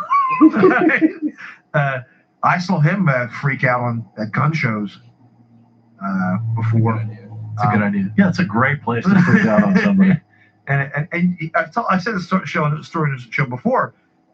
He asked the guy about a gun. He goes, all right, tell me about the gun. The guy goes, well, it's a rifle here, and it's for sale for $125. And he goes, well, I was at a gun show last week, and they got the exact same gun for sale, and it came with a strap, a cleaning kit, and a bag to carry it. A strap? The guy goes, yeah. Like it's a guitar. I'm not doing that. He goes, I'm selling for a private seller. And my friend the milkman said, yeah, but he's a subordinate. And he said, well, the guy last week was selling it with a strap, a cleaner, and a bag to carry a gun. The guy goes, sir, I'm doing this selling this gun for a private collector. And he goes, yeah, but the guy last week, and the guy goes, sir, shut up. Please move along. I answered your question 3 goddamn times. And I goes, you're being rude with me. And I was standing there, and the guy was 1,000,000,000% right. You couldn't ask, right? He just kept asking the same question over and over again. What is Al's deal? He seems to want to, I don't want to say use a block phrase, but a ruffle feathers, as I got here. Excuse me? He definitely seems to be a guy who likes confrontation for the sake of it. Mike, the X-rated bus driver, one time called him up and said, yeah, I just wanted to show him yo, I just watched a show on the History Channel about M&Ms, the candy. He goes, did you know, Al, that M&Ms were commissioned by the Air Corps, because it wasn't an Air Force at the time. Army Air Corps was before the Air Force. He goes, they were commissioned because it wouldn't melt in their pockets and they could rip it out and swallow for energy and chocolate. It was commissioned. It was made for the government. And Al goes, that's a effing lie. Because that's not true. That's a lie. And Mike, the bus driver, said, what, I made it up? Because I just watched a special on the History Channel on it. And he got into a big, huge, screaming fight over it. It was insane. And he was right. If they did. That's where how M&Ms were created. Just as but yes, he likes confrontation. He just likes being contrary. Yes. John, I'm sorry, Shane, go ahead. Steve, I don't mean to interrupt really quick, but I needed to ask this. And before I forget, I just want to bring it up. So, John, you told me a story a while ago that has been really making me laugh all week, and I just wanted to confirm, I think, the validity of it. So, here's what I was told. This was a few years ago when I worked with John. And I remember distinctly riding down 95 South, and I was being told this. John said he has a friend, and they're friends on Facebook. And for years, his friend has been posting that he's been saving up enough money to take his family to Disney World. And his kids were about 10. And so for 10 years, a couple times a year, he would post, like, I can't wait for this trip. I'm saving up. I need to take my family here. They've been waiting. So they finally go on the trip. And John's been following this now. They go on the trip. And about 2 days in of a 7-day trip, he posts on Facebook that he had a horrible back injury. No, it's our friend listening right now. It's Mike Rainey who's listening to the show right now. But that's okay. So, I'll just hold on. Absolutely not. Mike's listening right now. You don't want to be embarrassed, John? You don't want to be embarrassed. My hometown. All right, I deserve it. Absolutely, you deserve it. In fact, Mike Rainey, if you're still listening, please call the show right now so we can get your side of the story. But Shane, please continue. So what I was told then was that Mike, put this long post up on Facebook about how awful it was. The vacation was ruined. His life will never be the same, like a novel. And everybody was commenting, Mike, I'm here for you. I feel so bad. I'm so sorry. This and that. That's John great. Post, Mike, I feel your pain, bro. One time I asked my mom to get me a meatball hoagie from Wawa, and she brought me a turkey club. I can totally relate. And I think Mike unfriended him. Chris, can we get Rainey on the phone? You don't have the number? No. Okay, you want to wait for my call? Okay. I'd like to talk. I don't want to tease something and not do it. That's my issue. You do remember that story was awful. Mike had back surgery. No, don't backpedal now, John. We're going to get Mike on the phone, and we're going to hear what actually happened. It'd be a shame if you were offended by this. It would be a terrible shame if you were offended by this, and it cost you something in a way that all my dreams, scant weeks ago, were shattered by your Three Stoogery during my endorsement of Jolene Letcher for mayor of my hometown of Sioux Falls. It made people think that I was making fun of her, that I had set you up. I was the straight man in the sense of, and you were the joke guy, and you were kind of putting Paulton Hagen He's hanging on to this for the voters. Mayor thing. And that's why he won the election, because all the polls say that, by the way. It was, we thought Steve was just kidding because of the things John said while Steve was pretending to endorse Jolene. I was actually endorsing Jolene. Do we have Mike on the phone yet? We don't. Shane Kensel. I apologize. That story has just coincidentally been in my mind all week. Okay, well, I'm glad you brought it up because now we have a chance to figure out how much of this is truth and how much of this is fiction. We can probably find it on Facebook. John's wearing a start. You're just seeing the TV door close. Every door along that hallway of showbiz closing and closing and closing. Just as I got to watch in my head, every door at Keller Radio closing and closing and closing and closing. John, interesting, John. After my pop passed away, John posted all the videos that he made. And I came across that video, which made me think of it, of where I played John, a younger version. And I was probably a sophomore in high school, and it was the most cringeworthy thing I've ever seen. I don't know. You didn't like it? Chills for hours. That was I can't believe I did that. What didn't you like about it? I think it was the voice I was doing and the cheesy jokes. They're all witty jokes. Not. It wasn't mainly the jokes. It was the voice you were doing. It was he was playing me. But, I had a blonde Beatles wig on. Right. And my father played an Elks Club member. He was sitting on the couch with a leopard skin Elks. Supposed to be my real dad, Rondo Kensel, or John was Rondo Kensel, and he was an elder in the Lulu Shriners Club, and it was a one-man show of me performing for him as a young boy. Looking back, it was quite odd. Shane said you said some joke, and someone threw a wooden leg at you. Yeah, it was my grandma dressed up as Austin Powers. For some reason that only John knows. I had to put fake teeth in, and I think she used the same set. So Shane's playing young man. He goes, "I'll now do for you my Austin Powers impression." And he puts these horrible buck teeth in.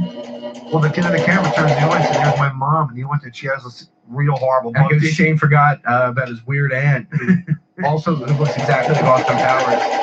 And she shakes her head and then throws a prosthetic leg at me as I'm doing it. Awful. We're gonna put this video back up on our Facebook page. Friend of the show, one of the best friends of the show, and a personal friend of ours, the legendary Wid, got some media today. Very interesting. So, this has happened before. SNL comedian Dennis Miller is performing in town this tonight at the Parks Casino, and they went through their usual interviews. Dennis Miller will be talking politics, SNL, and Turner Classic Movies at his show tonight.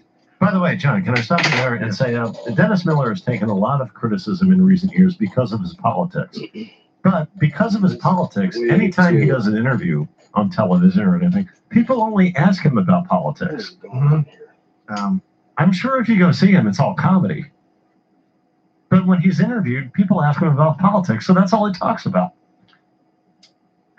And he's sorry, John. No, right. We talked about it before the show. They think he's some right-wing comedian, but he's a pro-choice, anti-gun, anti-death penalty. He's a fiscal conservative, but he's socially liberal. Yeah, he just mentioned. And he's also a war hawk. Yeah, he believes in the American. I don't know what you want to call it, but preserving the empire. Yeah, and he said after 9/11, just my views changed. But we got to fight back. Which I bet a lot that changed for a lot of people. Your views just, oh my God, what just happened there? But so he's performing tonight at the new entertainment center at the Parks Casino, where they're getting some really big acts there. So the interview him is the front page of the Metro paper, which is, I think it's around the country, but just, it's localized as a Chicago Metro. And but he said, on his visit to Philadelphia on Thursday evening, Miller has nothing but love for the city. He said, "I used to work with a great comedian there, the legendary Wid. I have good memories of Philly. It's always treated me well. Cha-cha." He said it, but they didn't print it. But he mentions the legendary Wid. He's done this before when he's played the different theaters in the area. He always mentioned it. I actually heard him say it before. He said, "There was this cat, man, in Philly." I can't do a Dennis Miller impersonation, but he said this cat, props and everything. Dennis Miller used to use props. If you find the early videos of him, he used to walk on stage with a suitcase full of funny street signs. And so he's there tonight. So before the show, I had to drop Wid off at the Parks Casino, and Wid doesn't have a ticket. He wasn't invited by Dennis Miller. He's just going to weasel his way in. And do we have a report from a friend of the show, Chris Curtis? Said, Chris Curtis is at the Dennis Miller show, and he saw Wid walk by him. Dressed as a waiter. Yeah, Wid sneaks into things, and you know how Wid is. He probably is dressed as a waiter. Holding a prop tray. Yeah. I hope he's getting good tips. We do have a caller. Caller? Hey, guys, it's Chris Morganti. The great Chris Morganti. Thank you for joining us tonight. Yeah, I just want to call in because John said about people's views changing after 9/11. And, my view definitely changed after 9/11.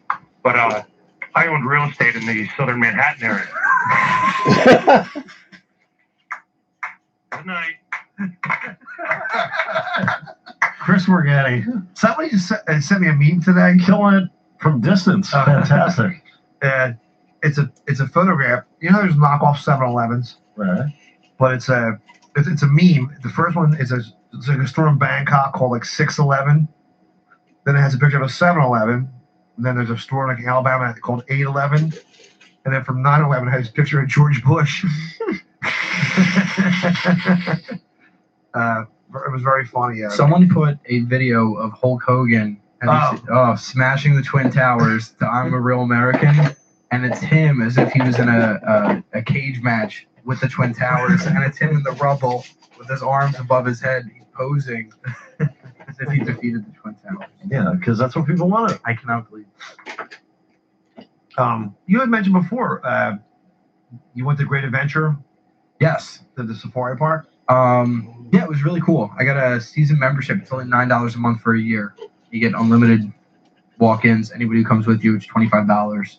You get free drinks the whole time you're there. Free parking. You know, when that safari park first opened, you could take your own vehicle through there.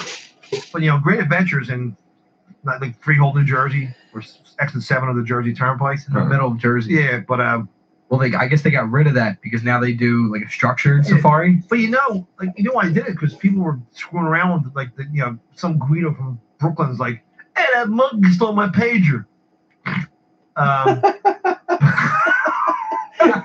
He'd be sitting there. He took my CK1 air freshener. Right. But I'm sorry. So No, that's the end of the story. So I don't know. It's really cool. It's huge. They have a ton of land and they have a ton of really cool animals and they have them sectioned off. But they're in these chain link fences and they have different names. So it's like you go from Africa to the jungle, things like that. And so you're driving this big Humvee. There's a guy driving it and he drives about 60 miles an hour through it when there's nothing to see. And he comes up on these animals real close. He swerves at the last minute to miss them. And they're running out of the way. So it can't be good PR. And then, at least like in Disney World, when you go on that safari, they put a lot of scenery into it and a lot of money into the environment. Like in Africa. Right. This just looks like a field in New Jersey that's fenced in. And then you see bulldozers and townhouses right next to the elephants. Exactly. Yeah, it's not, next to the giraffe. So it takes you out. Years ago, I took my ex-girlfriend Kathy and her son to it. And you could drive your car through. They couldn't leave the road. This was like Jurassic Park. And I don't know if there was like zebras and there was and monkeys, but there was no lions or anything like that. There's like a bunch of monkeys running around. I swear, I don't know how it happened. There's some dog was running around, a dog. they're always running around. A dog. Great Adventure. And the guy's like, that's a hyena. He's like, really? He's got a collar on it. What do you call that? That lampshade around the neck. Oh, God.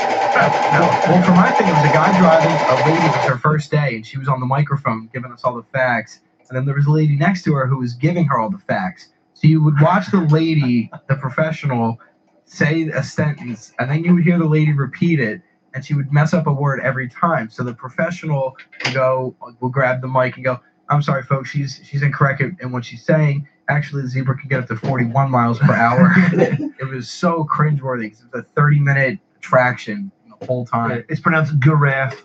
It was things like that. That's but when I went through, giraffe. That makes me sick. More like an inch or two. Right. But the hate-filled monkeys took his hand because they wanted peanuts. Well, the giraffes still come up to you here, but there's animals that are really close, and I don't know. You're in the middle of Jersey, and there was like wildebeest with like bald patches, and there are people asking the lady like, what's up with the bald patches? That can't be healthy. And she goes, oh no, it's normal. It's mating season. And then there was someone who just happened to be an expert on the safari, and they go, that's not true. That doesn't happen. And she holds the microphone away from her face and goes to ask the professional, what do I say to this? And he goes, I don't know. Just say it's just what happens around here. That was her response. New Jersey climate cannot be good for these African animals. Wolf had an ankle bracelet on there. Right. There was a little Shih Tzu by the Columbus Flea Market, Columbus, New Jersey. And you drive the highway, and it looked like a picket fence, and it had giraffes and wolves. It's all burned down, and someone said like monkeys escaped, but I don't know what happened. John, I haven't seen monkeys escape. John, I think you're the most fearsome man in town.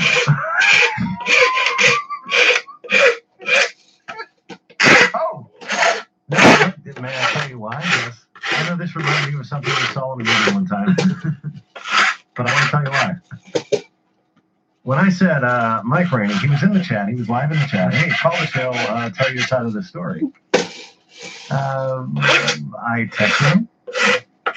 We got no response. I said on the show, hey, Mike, call the show. We'd like to hear your side of the story.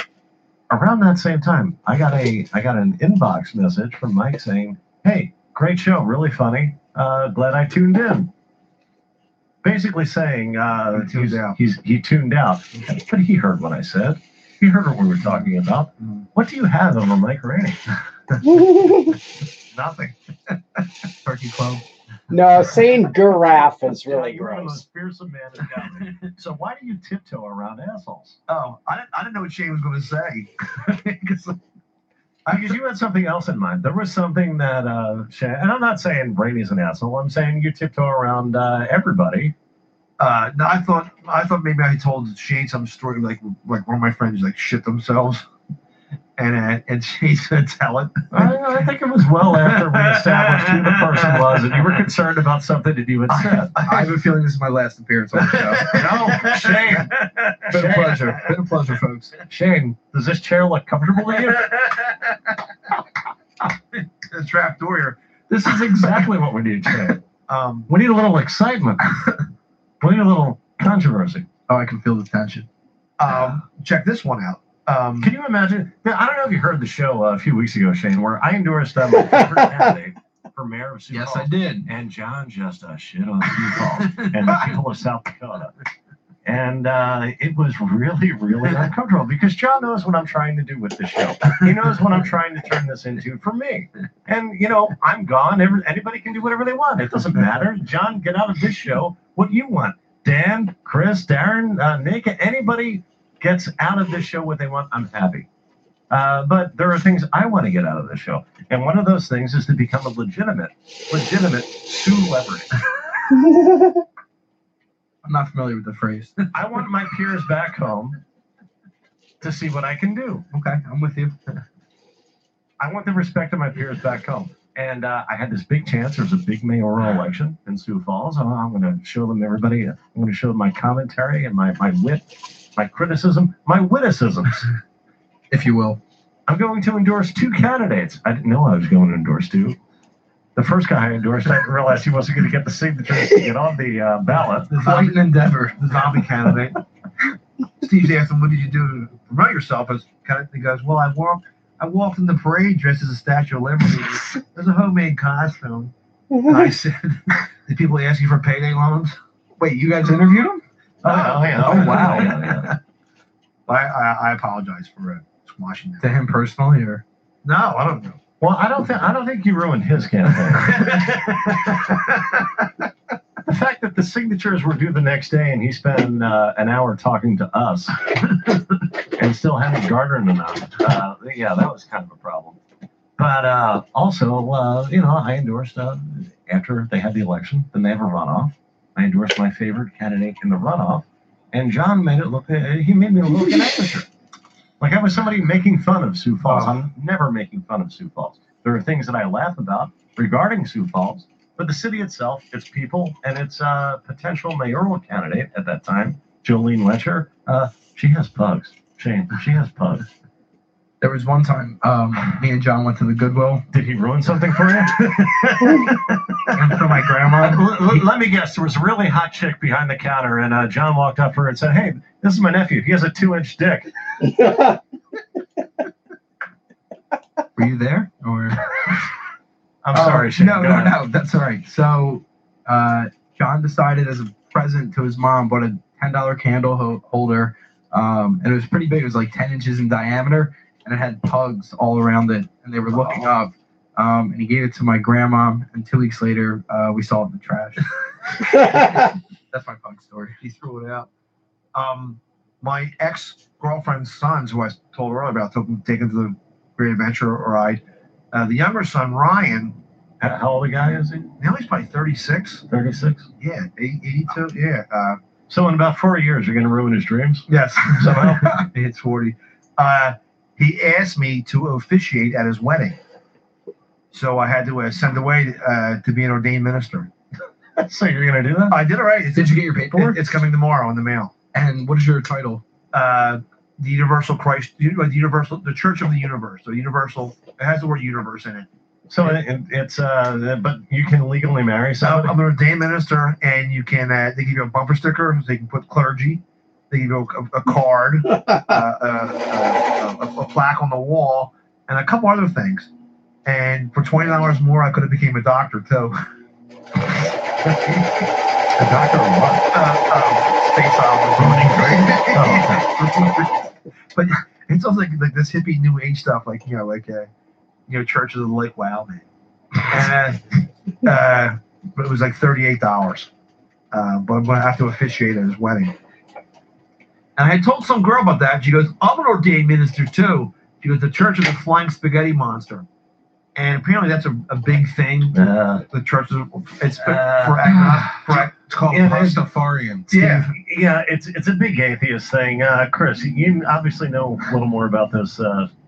Not too much more, but that's. But this originated in like the 70s or 80s, and it was obviously coined that term Pastafarian and the flying spaghetti monster. It was obviously coined by somebody who thinks they're more clever than they are, like somebody. Like who was on the first? He bought the first Apple computer. You know, one of those people wears the Hawaiian shirts, that kind of guy. Where that sounded clever to say, "Oh, flying spaghetti monster." That's hilarious. That sounds like that's almost Python-esque. Steve, are the sleeves on or off that Hawaiian shirt? May I ask? No, she's right. There's wild and crazy guys. Yeah, it sounds like a terrible person to hang out with. Like pop collar Hawaiian. Yeah, all right. And apparently, too, those Pastafarians, I think the deal is that when they get their driver's license picture, they wear a spaghetti colander on their head. I'm like, oh, wow, you're so ironic. Yeah, exactly. That might have been clever years and years ago. It's not clever now. Shane, you know anybody with weird beliefs? Someone here? Do tell. Coming up with nothing. All right. In that case, Shane? I'll come back. No, I won't. I'm not going to try it. I have, we have Great Adventure. What is this, John? John's Mom. We went to that. That's the biggest thing. Did I tell you guys that when my mom was in the hospital, I had two chaps bring a piano to my mom's house? I think I did. Do you know how to play piano? A little bit.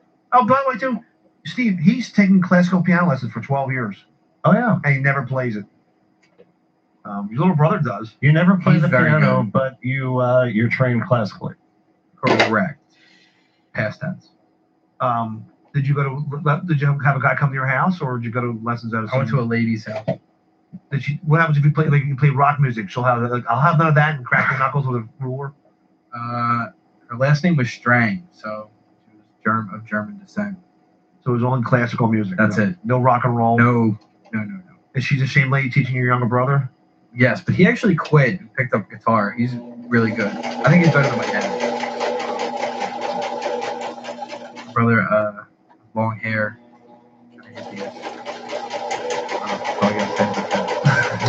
Can I say this? A+ disagrees with my assessment of the Church of the Flying Spaghetti Monster. She says, no, Steve, they shed light on the absurdity of organized religion and their place in the government.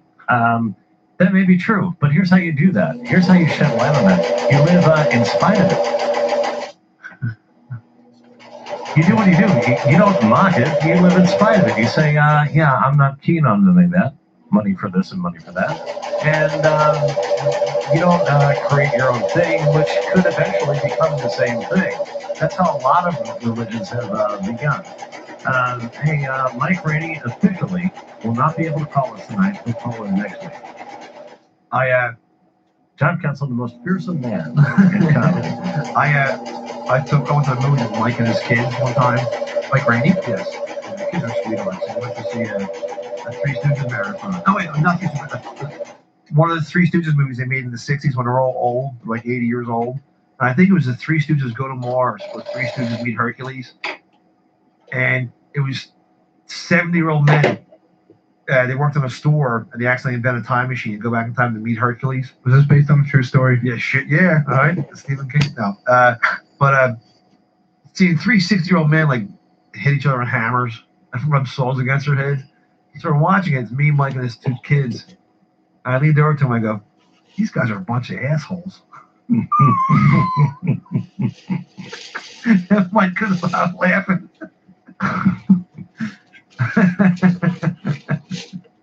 John, Man, I'll tell you about. I thought Mike said, you see, he's what's he doing now? The UFC training. I don't know if it's UFC training. I think he's doing martial arts. Mixed MMA. Are you scared of a physical altercation? I'm sorry, I didn't mean to start this. I think John might be. I didn't know what this was going to turn into. No, but I'm glad it did because I like seeing John squirm simply because, and this will be for one night. John will be fine tomorrow. You're doing a show tomorrow night, right, John? Tomorrow night? No, I'm going to see Deadpool. Ugh. All right, you'll be in front of a live audience. We'll completely forget we talked about this. Yeah, I have to go home and get the sly looks of shame from the people I've wronged simply by sitting next to this moron.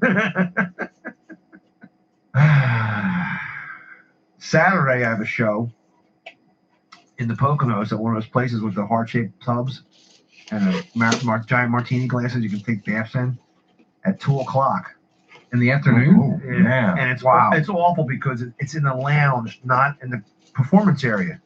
How many people typically show up to? There's about 60, 75 people there. Oh, wow. It's all couples, and this is Saturday afternoon at 2:00. They're all sexed out. Yep. They got to the resort on Friday night and drank and sexed, and it's sex all over the place. So now it's recharging at the lounge, eating popcorn, drinking, and I hate it. I hate doing it. Well, it might be because of what you imagine the audience coming back from. My God. And you obviously have a complete image of your head of what these people have done before they come to see you. Oh, yeah. And it's definitely not a place that sounds like to pick up girls either. No, you can't. It's all couples. Yeah. It's couples from Florida to Boston. They all come to Pennsylvania for the famous hot tub resorts, heart-shaped bathtub. And they give you a room too, and it's a round a circular bed, and that's saying so true. If you had a black light, you would never go anywhere near the place. Is that going to hold you in But wind? that's true of any room. Yeah, that's true. One time, Mike, the actually the bus driver's wife, they did that. They checked in a hotel on the Jersey I think Shore. the chat's messed up on with her? Facebook. And she had said, "Oh no, she didn't find anything until she flipped the mattress over and she found all dried blood." Wow. Why would she flip the mattress over? She was looking for bed bugs. Ignorance is bliss. Yes, that's true. I think it was in Jersey Shore too. There was some Jersey hotel where they found a dead body in the box spring. It had been there for years. And this is one of those shows you have to. Me and Wade have to do 45 minutes. So I'll do 15. He'll do a half. And it's like they're just staring at it. They're all hungover. So are you guys staying over? No, I have to come back from the wedding that we're in on Saturday. Oh, that's right. I got to be back by 6:00 to Philadelphia for a wedding. My niece is getting married. So it's going to be a hectic day on Saturday. Yeah, I think the chat's messed up, A+, because I can only see the box to type if I zoom way out. If you're a big shot, they'll do it.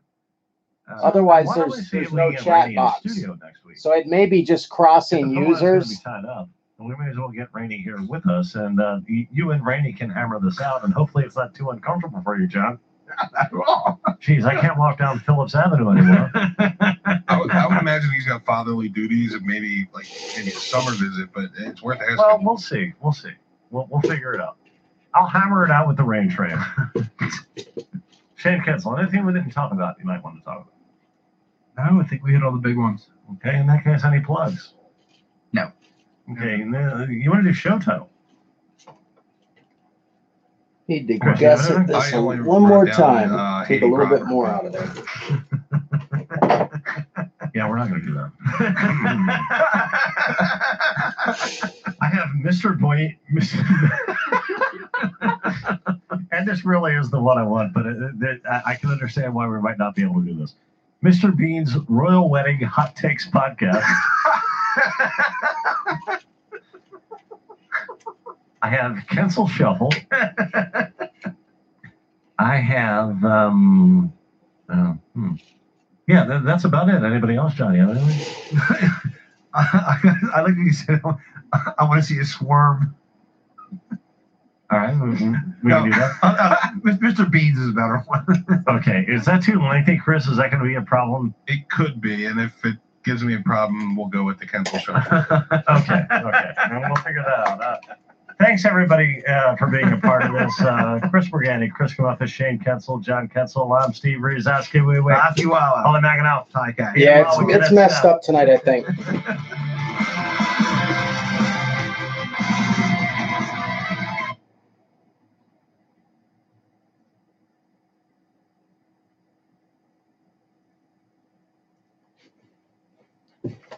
So it might have been mixing up usernames with posts.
Well, the future ones I'll just make off of this pattern when I get it.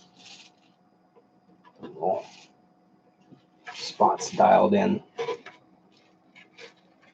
It's the first one of everything that takes long.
I'm pretty sure that the mask is probably, well, the mold, I'm almost positive, is pushing the corners of the eyes in. So I might need to, I don't know.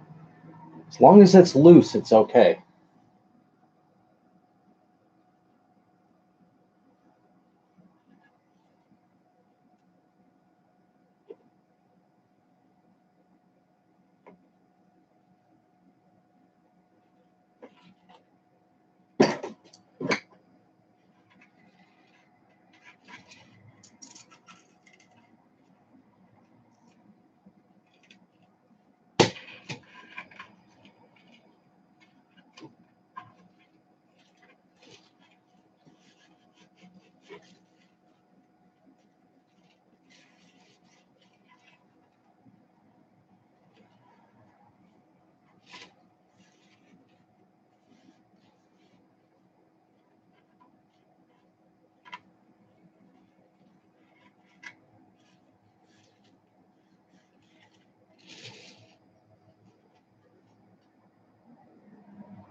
I think that'll do it.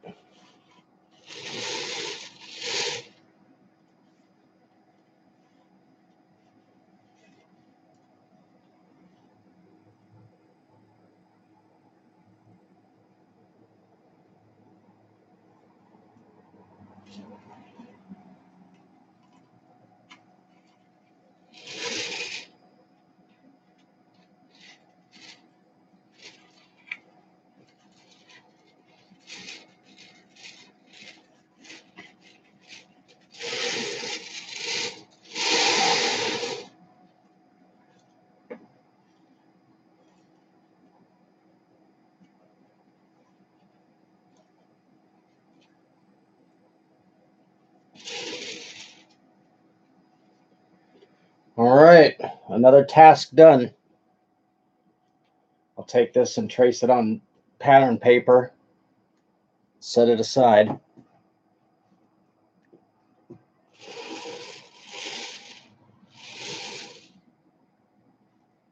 Probably make it so it's a little bit extra material on the bottom.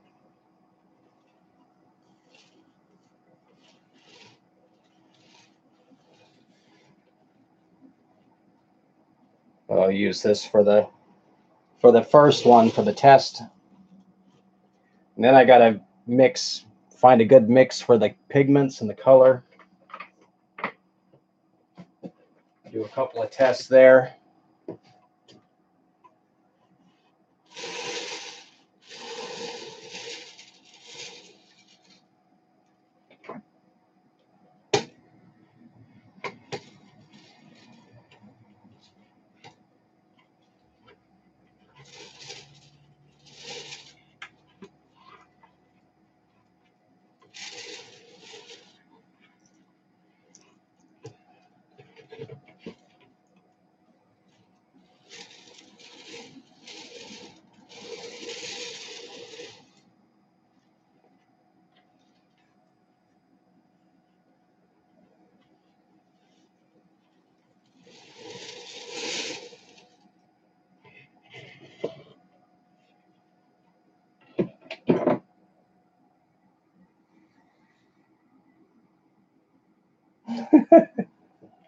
Oh, they're working that hospital angle. Man, that's a good one. You guys, everybody remember that. If you're getting ready to get sentenced to go to jail, you got to find a way to get in the hospital. And you got to keep getting in the hospital.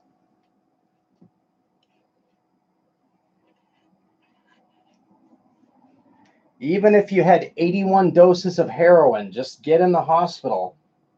Like Artie Lang. Well, I think they did surgery on him for his nose again. Because, you know, that week before, it looked like his side of his face was getting ready to fall off. It was just grisly.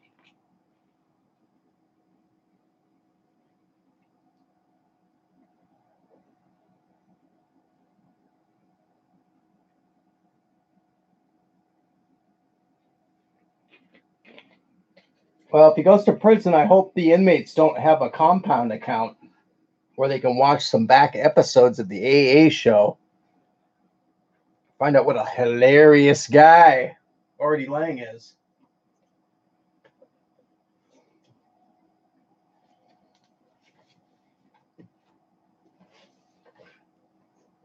I don't think it's going to be too long until they start taking shots at him.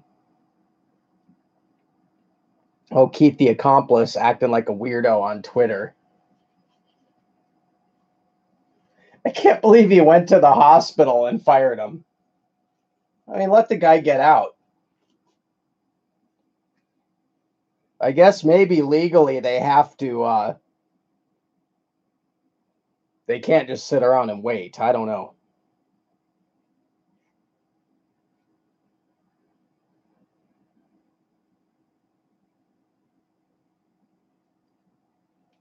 Yeah, so now it'll be 6 months before the docket comes back around.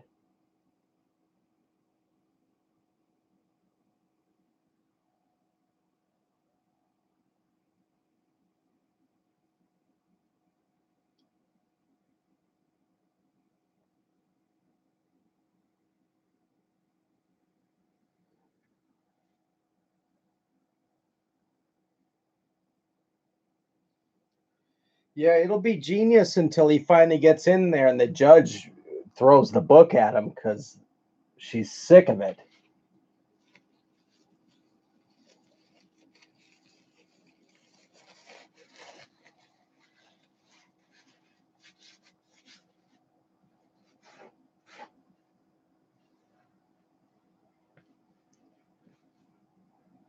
You know, at one time Anthony was, you know, probably the number two morning talk show guy in the country. So Artie has blown it with the number one guy, Stern, and the number two guy, Cumia. I mean, he's not going to get it sorted out.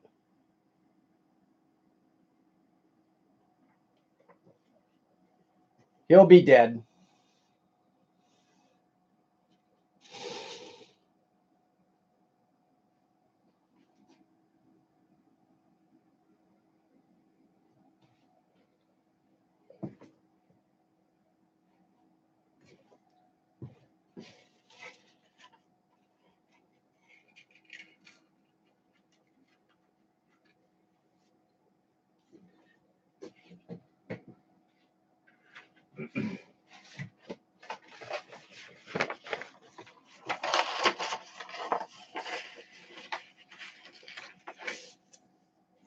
I don't think so.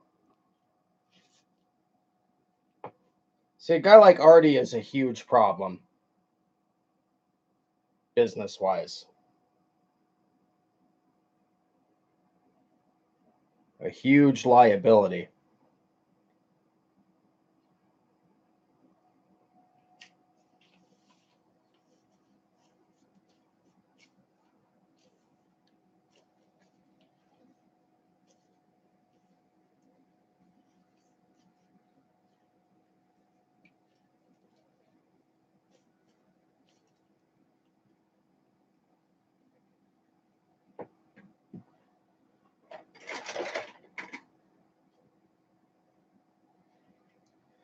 Yeah, that's just quite a mess they got going on there.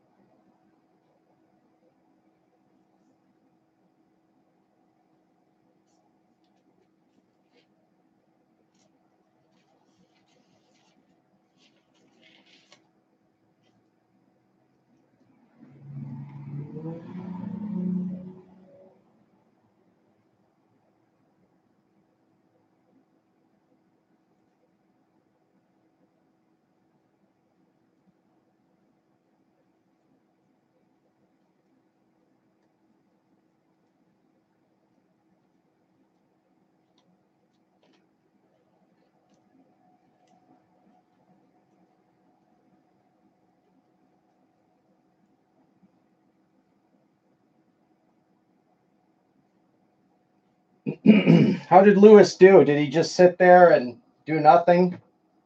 Or did he actually talk? I saw people making comments on it. I just couldn't stop what I was doing.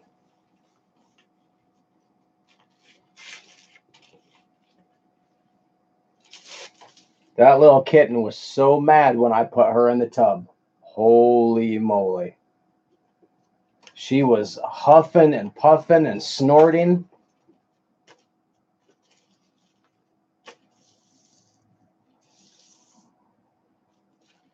Oh, so they probably just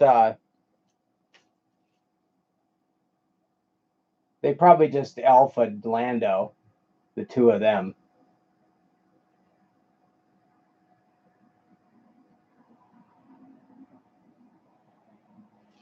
No, I doubt it. Anything good happened, but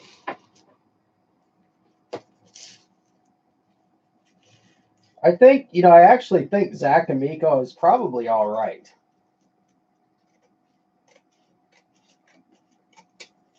I have a hard time getting through those shows of theirs, though. Jeez.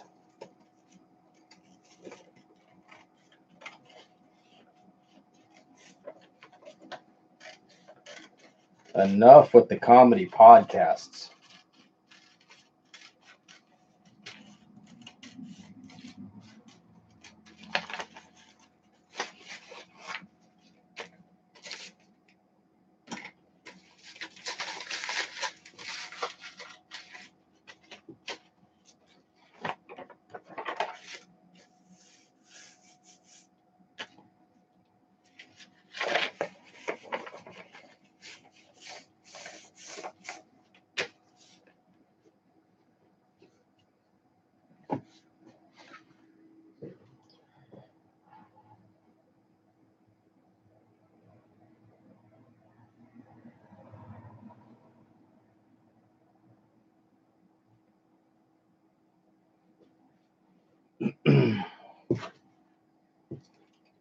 So up next,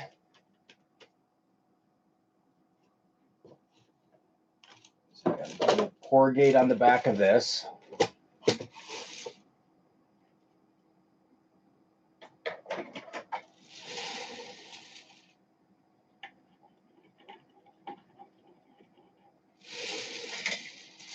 I should have some 1-inch PVC out in the shop. 3/4.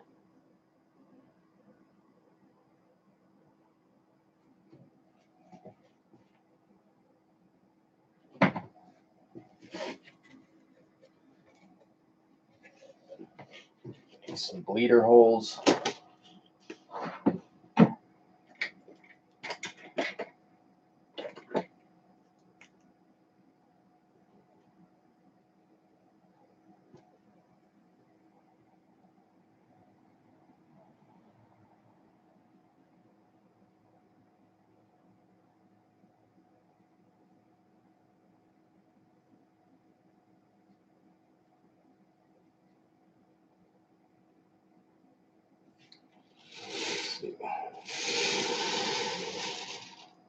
Definitely need top of the ear.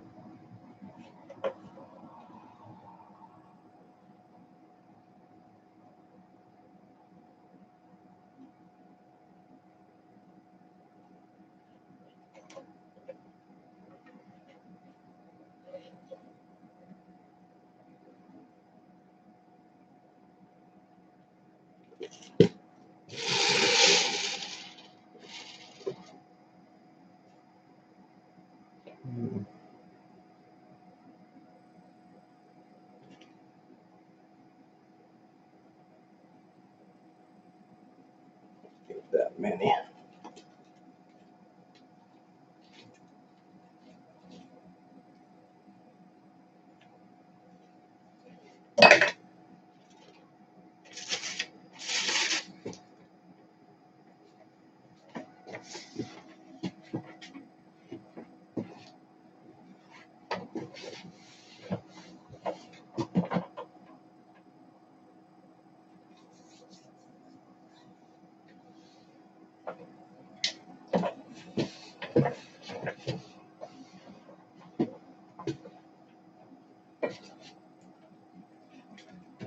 So after we get this one out and we paint one, then I'm going to do some of that, some of the dull stuff behind the scenes and do it off stream. I want to get that dark crystal project going.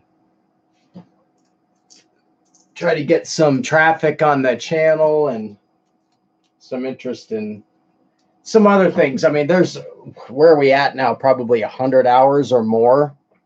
Probably more. So the channel is real heavy on count. So I definitely would like to get some other things going.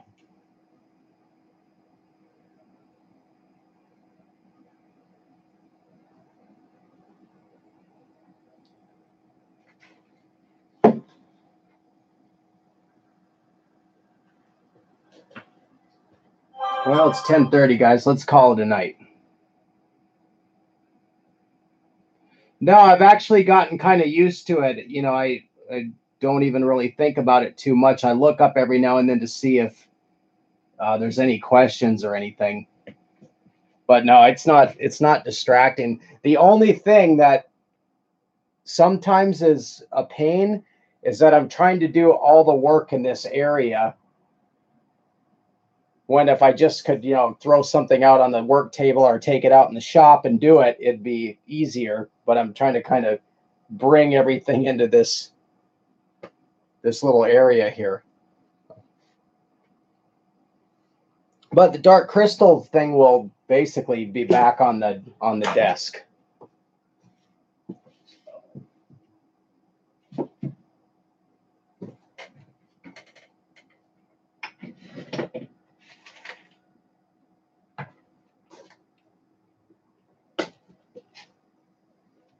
We'll be back to sculpting again.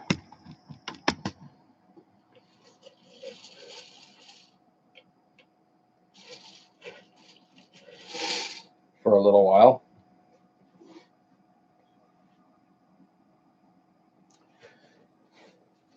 No, I'm not going to pour tomorrow, Lando. I'm going to wait till I have, tomorrow I have an appointment in the afternoon and a class, and I need to be able to just be uninterrupted for the pour.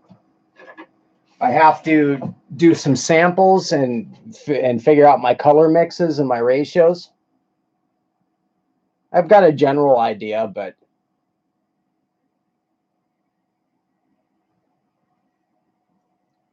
and I did get, for whatever reason, I got the product that I ordered,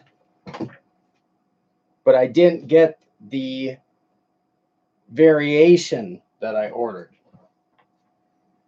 So this is a fast set. I didn't want a fast set.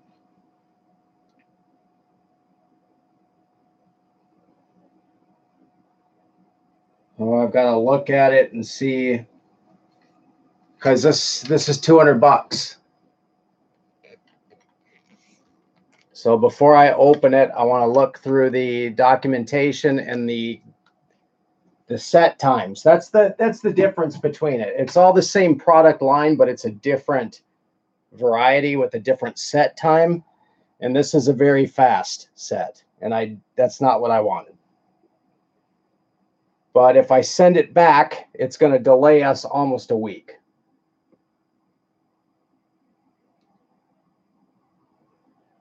So I may go through and take a look and just, it may work. It may work great. But I might have to get in a cooler environment or keep that cool. I've got a little dorm fridge that I can run on a momentary kind of on a timer. So it'll keep that temperature. I can get that temperature down, 65 degrees, 70 degrees inside of there. Let that stuff stay in there and store it in there, and it'll keep it at that temperature. We do have a few days of nice overcast, low 70s. I think it's been right around 70 degrees, so that may work to my advantage.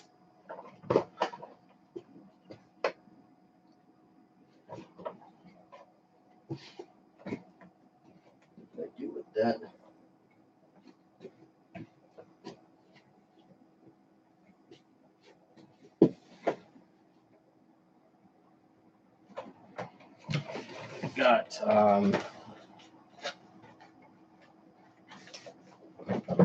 another smaller mold to make.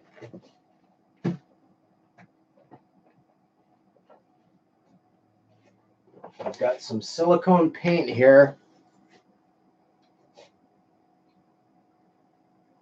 And I ordered in the smaller sample pack. I'm going to have to order another large flesh. But I got the sampler pack just so I'd have all the other colors in the primaries. But this is more than enough for like, this probably 3 or 4 easy with that. And probably more, but we'll check. We need the flesh and the black for mixing the base color and then layering on new colors.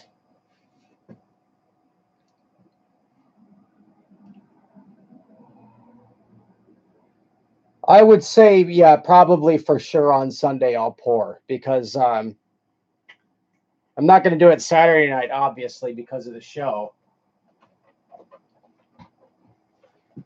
Maybe tomorrow night I'll take a night off from count and I'll start bulking and massing this out.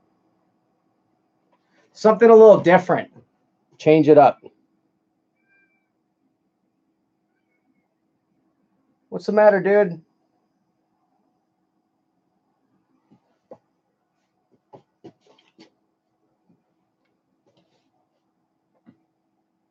Even I get sick of looking at the count. But I know it needs to get done, so.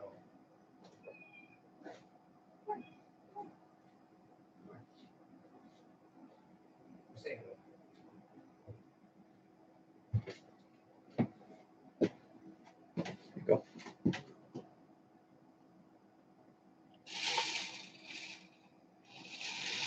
Oh, that was in deep.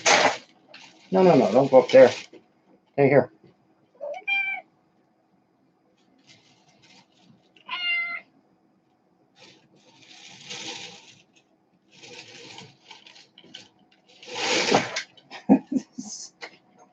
That one spins, huh? Yeah. There you go. Try it now. Try it now.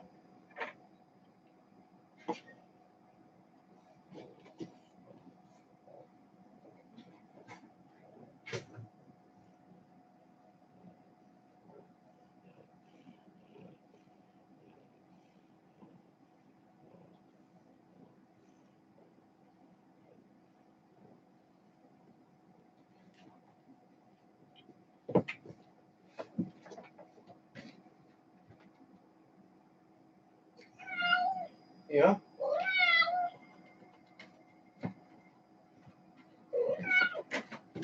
Yep, your bath is tomorrow. He's a little bit better to deal with.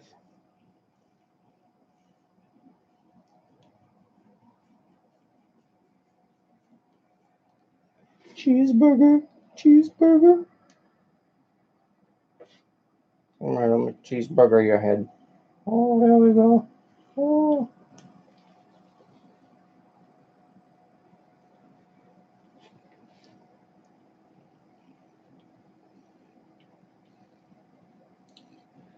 Well, I only do it for the flea bath to do that. This year it seems like they're going to be really bad. Fleas are going to be bad.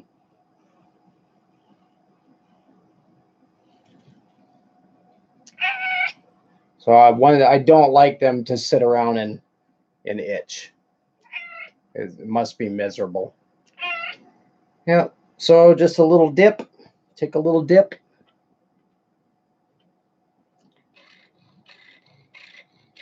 Wow. Yeah.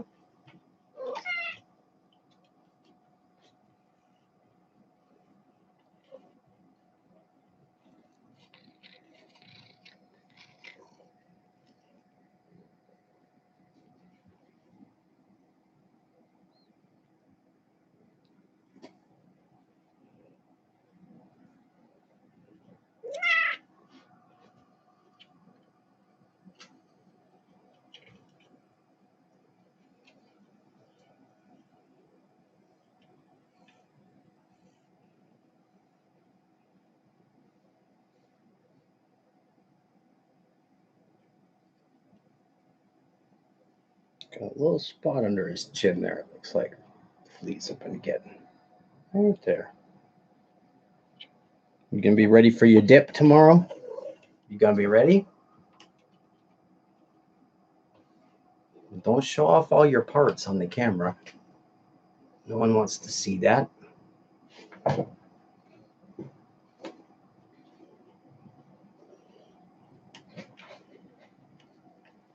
Uh-oh, here comes trouble. What are you doing? What are you doing? You coming too?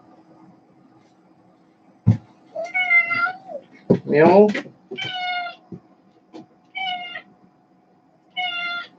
Nice and clean. Shiny.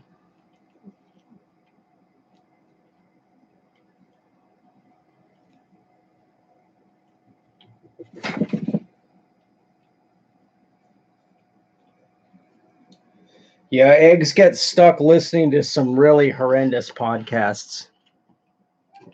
I know.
You don't go up there, though. You're not allowed up there.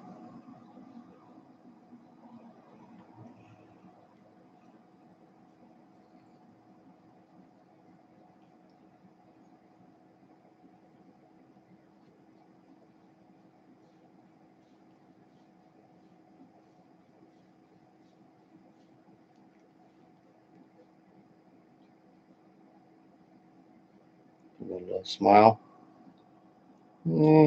Yeah, you bit me today, didn't you? A little bit. You got me a couple of good ones on the arm. The first dip is the hardest one, right?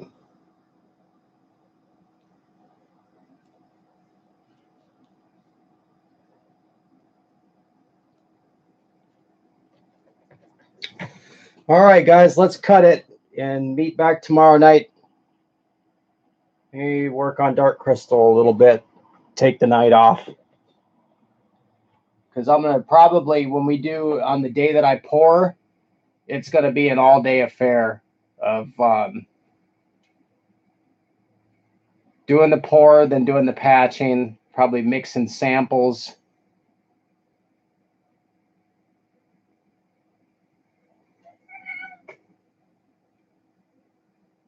All right, everybody, have a great night. We will see you tomorrow night. Yeah, good night.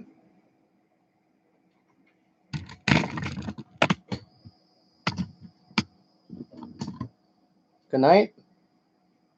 She wants to climb up on this mixer board so much. I don't know why she wants to go up. And maybe it's throwing heat off or something.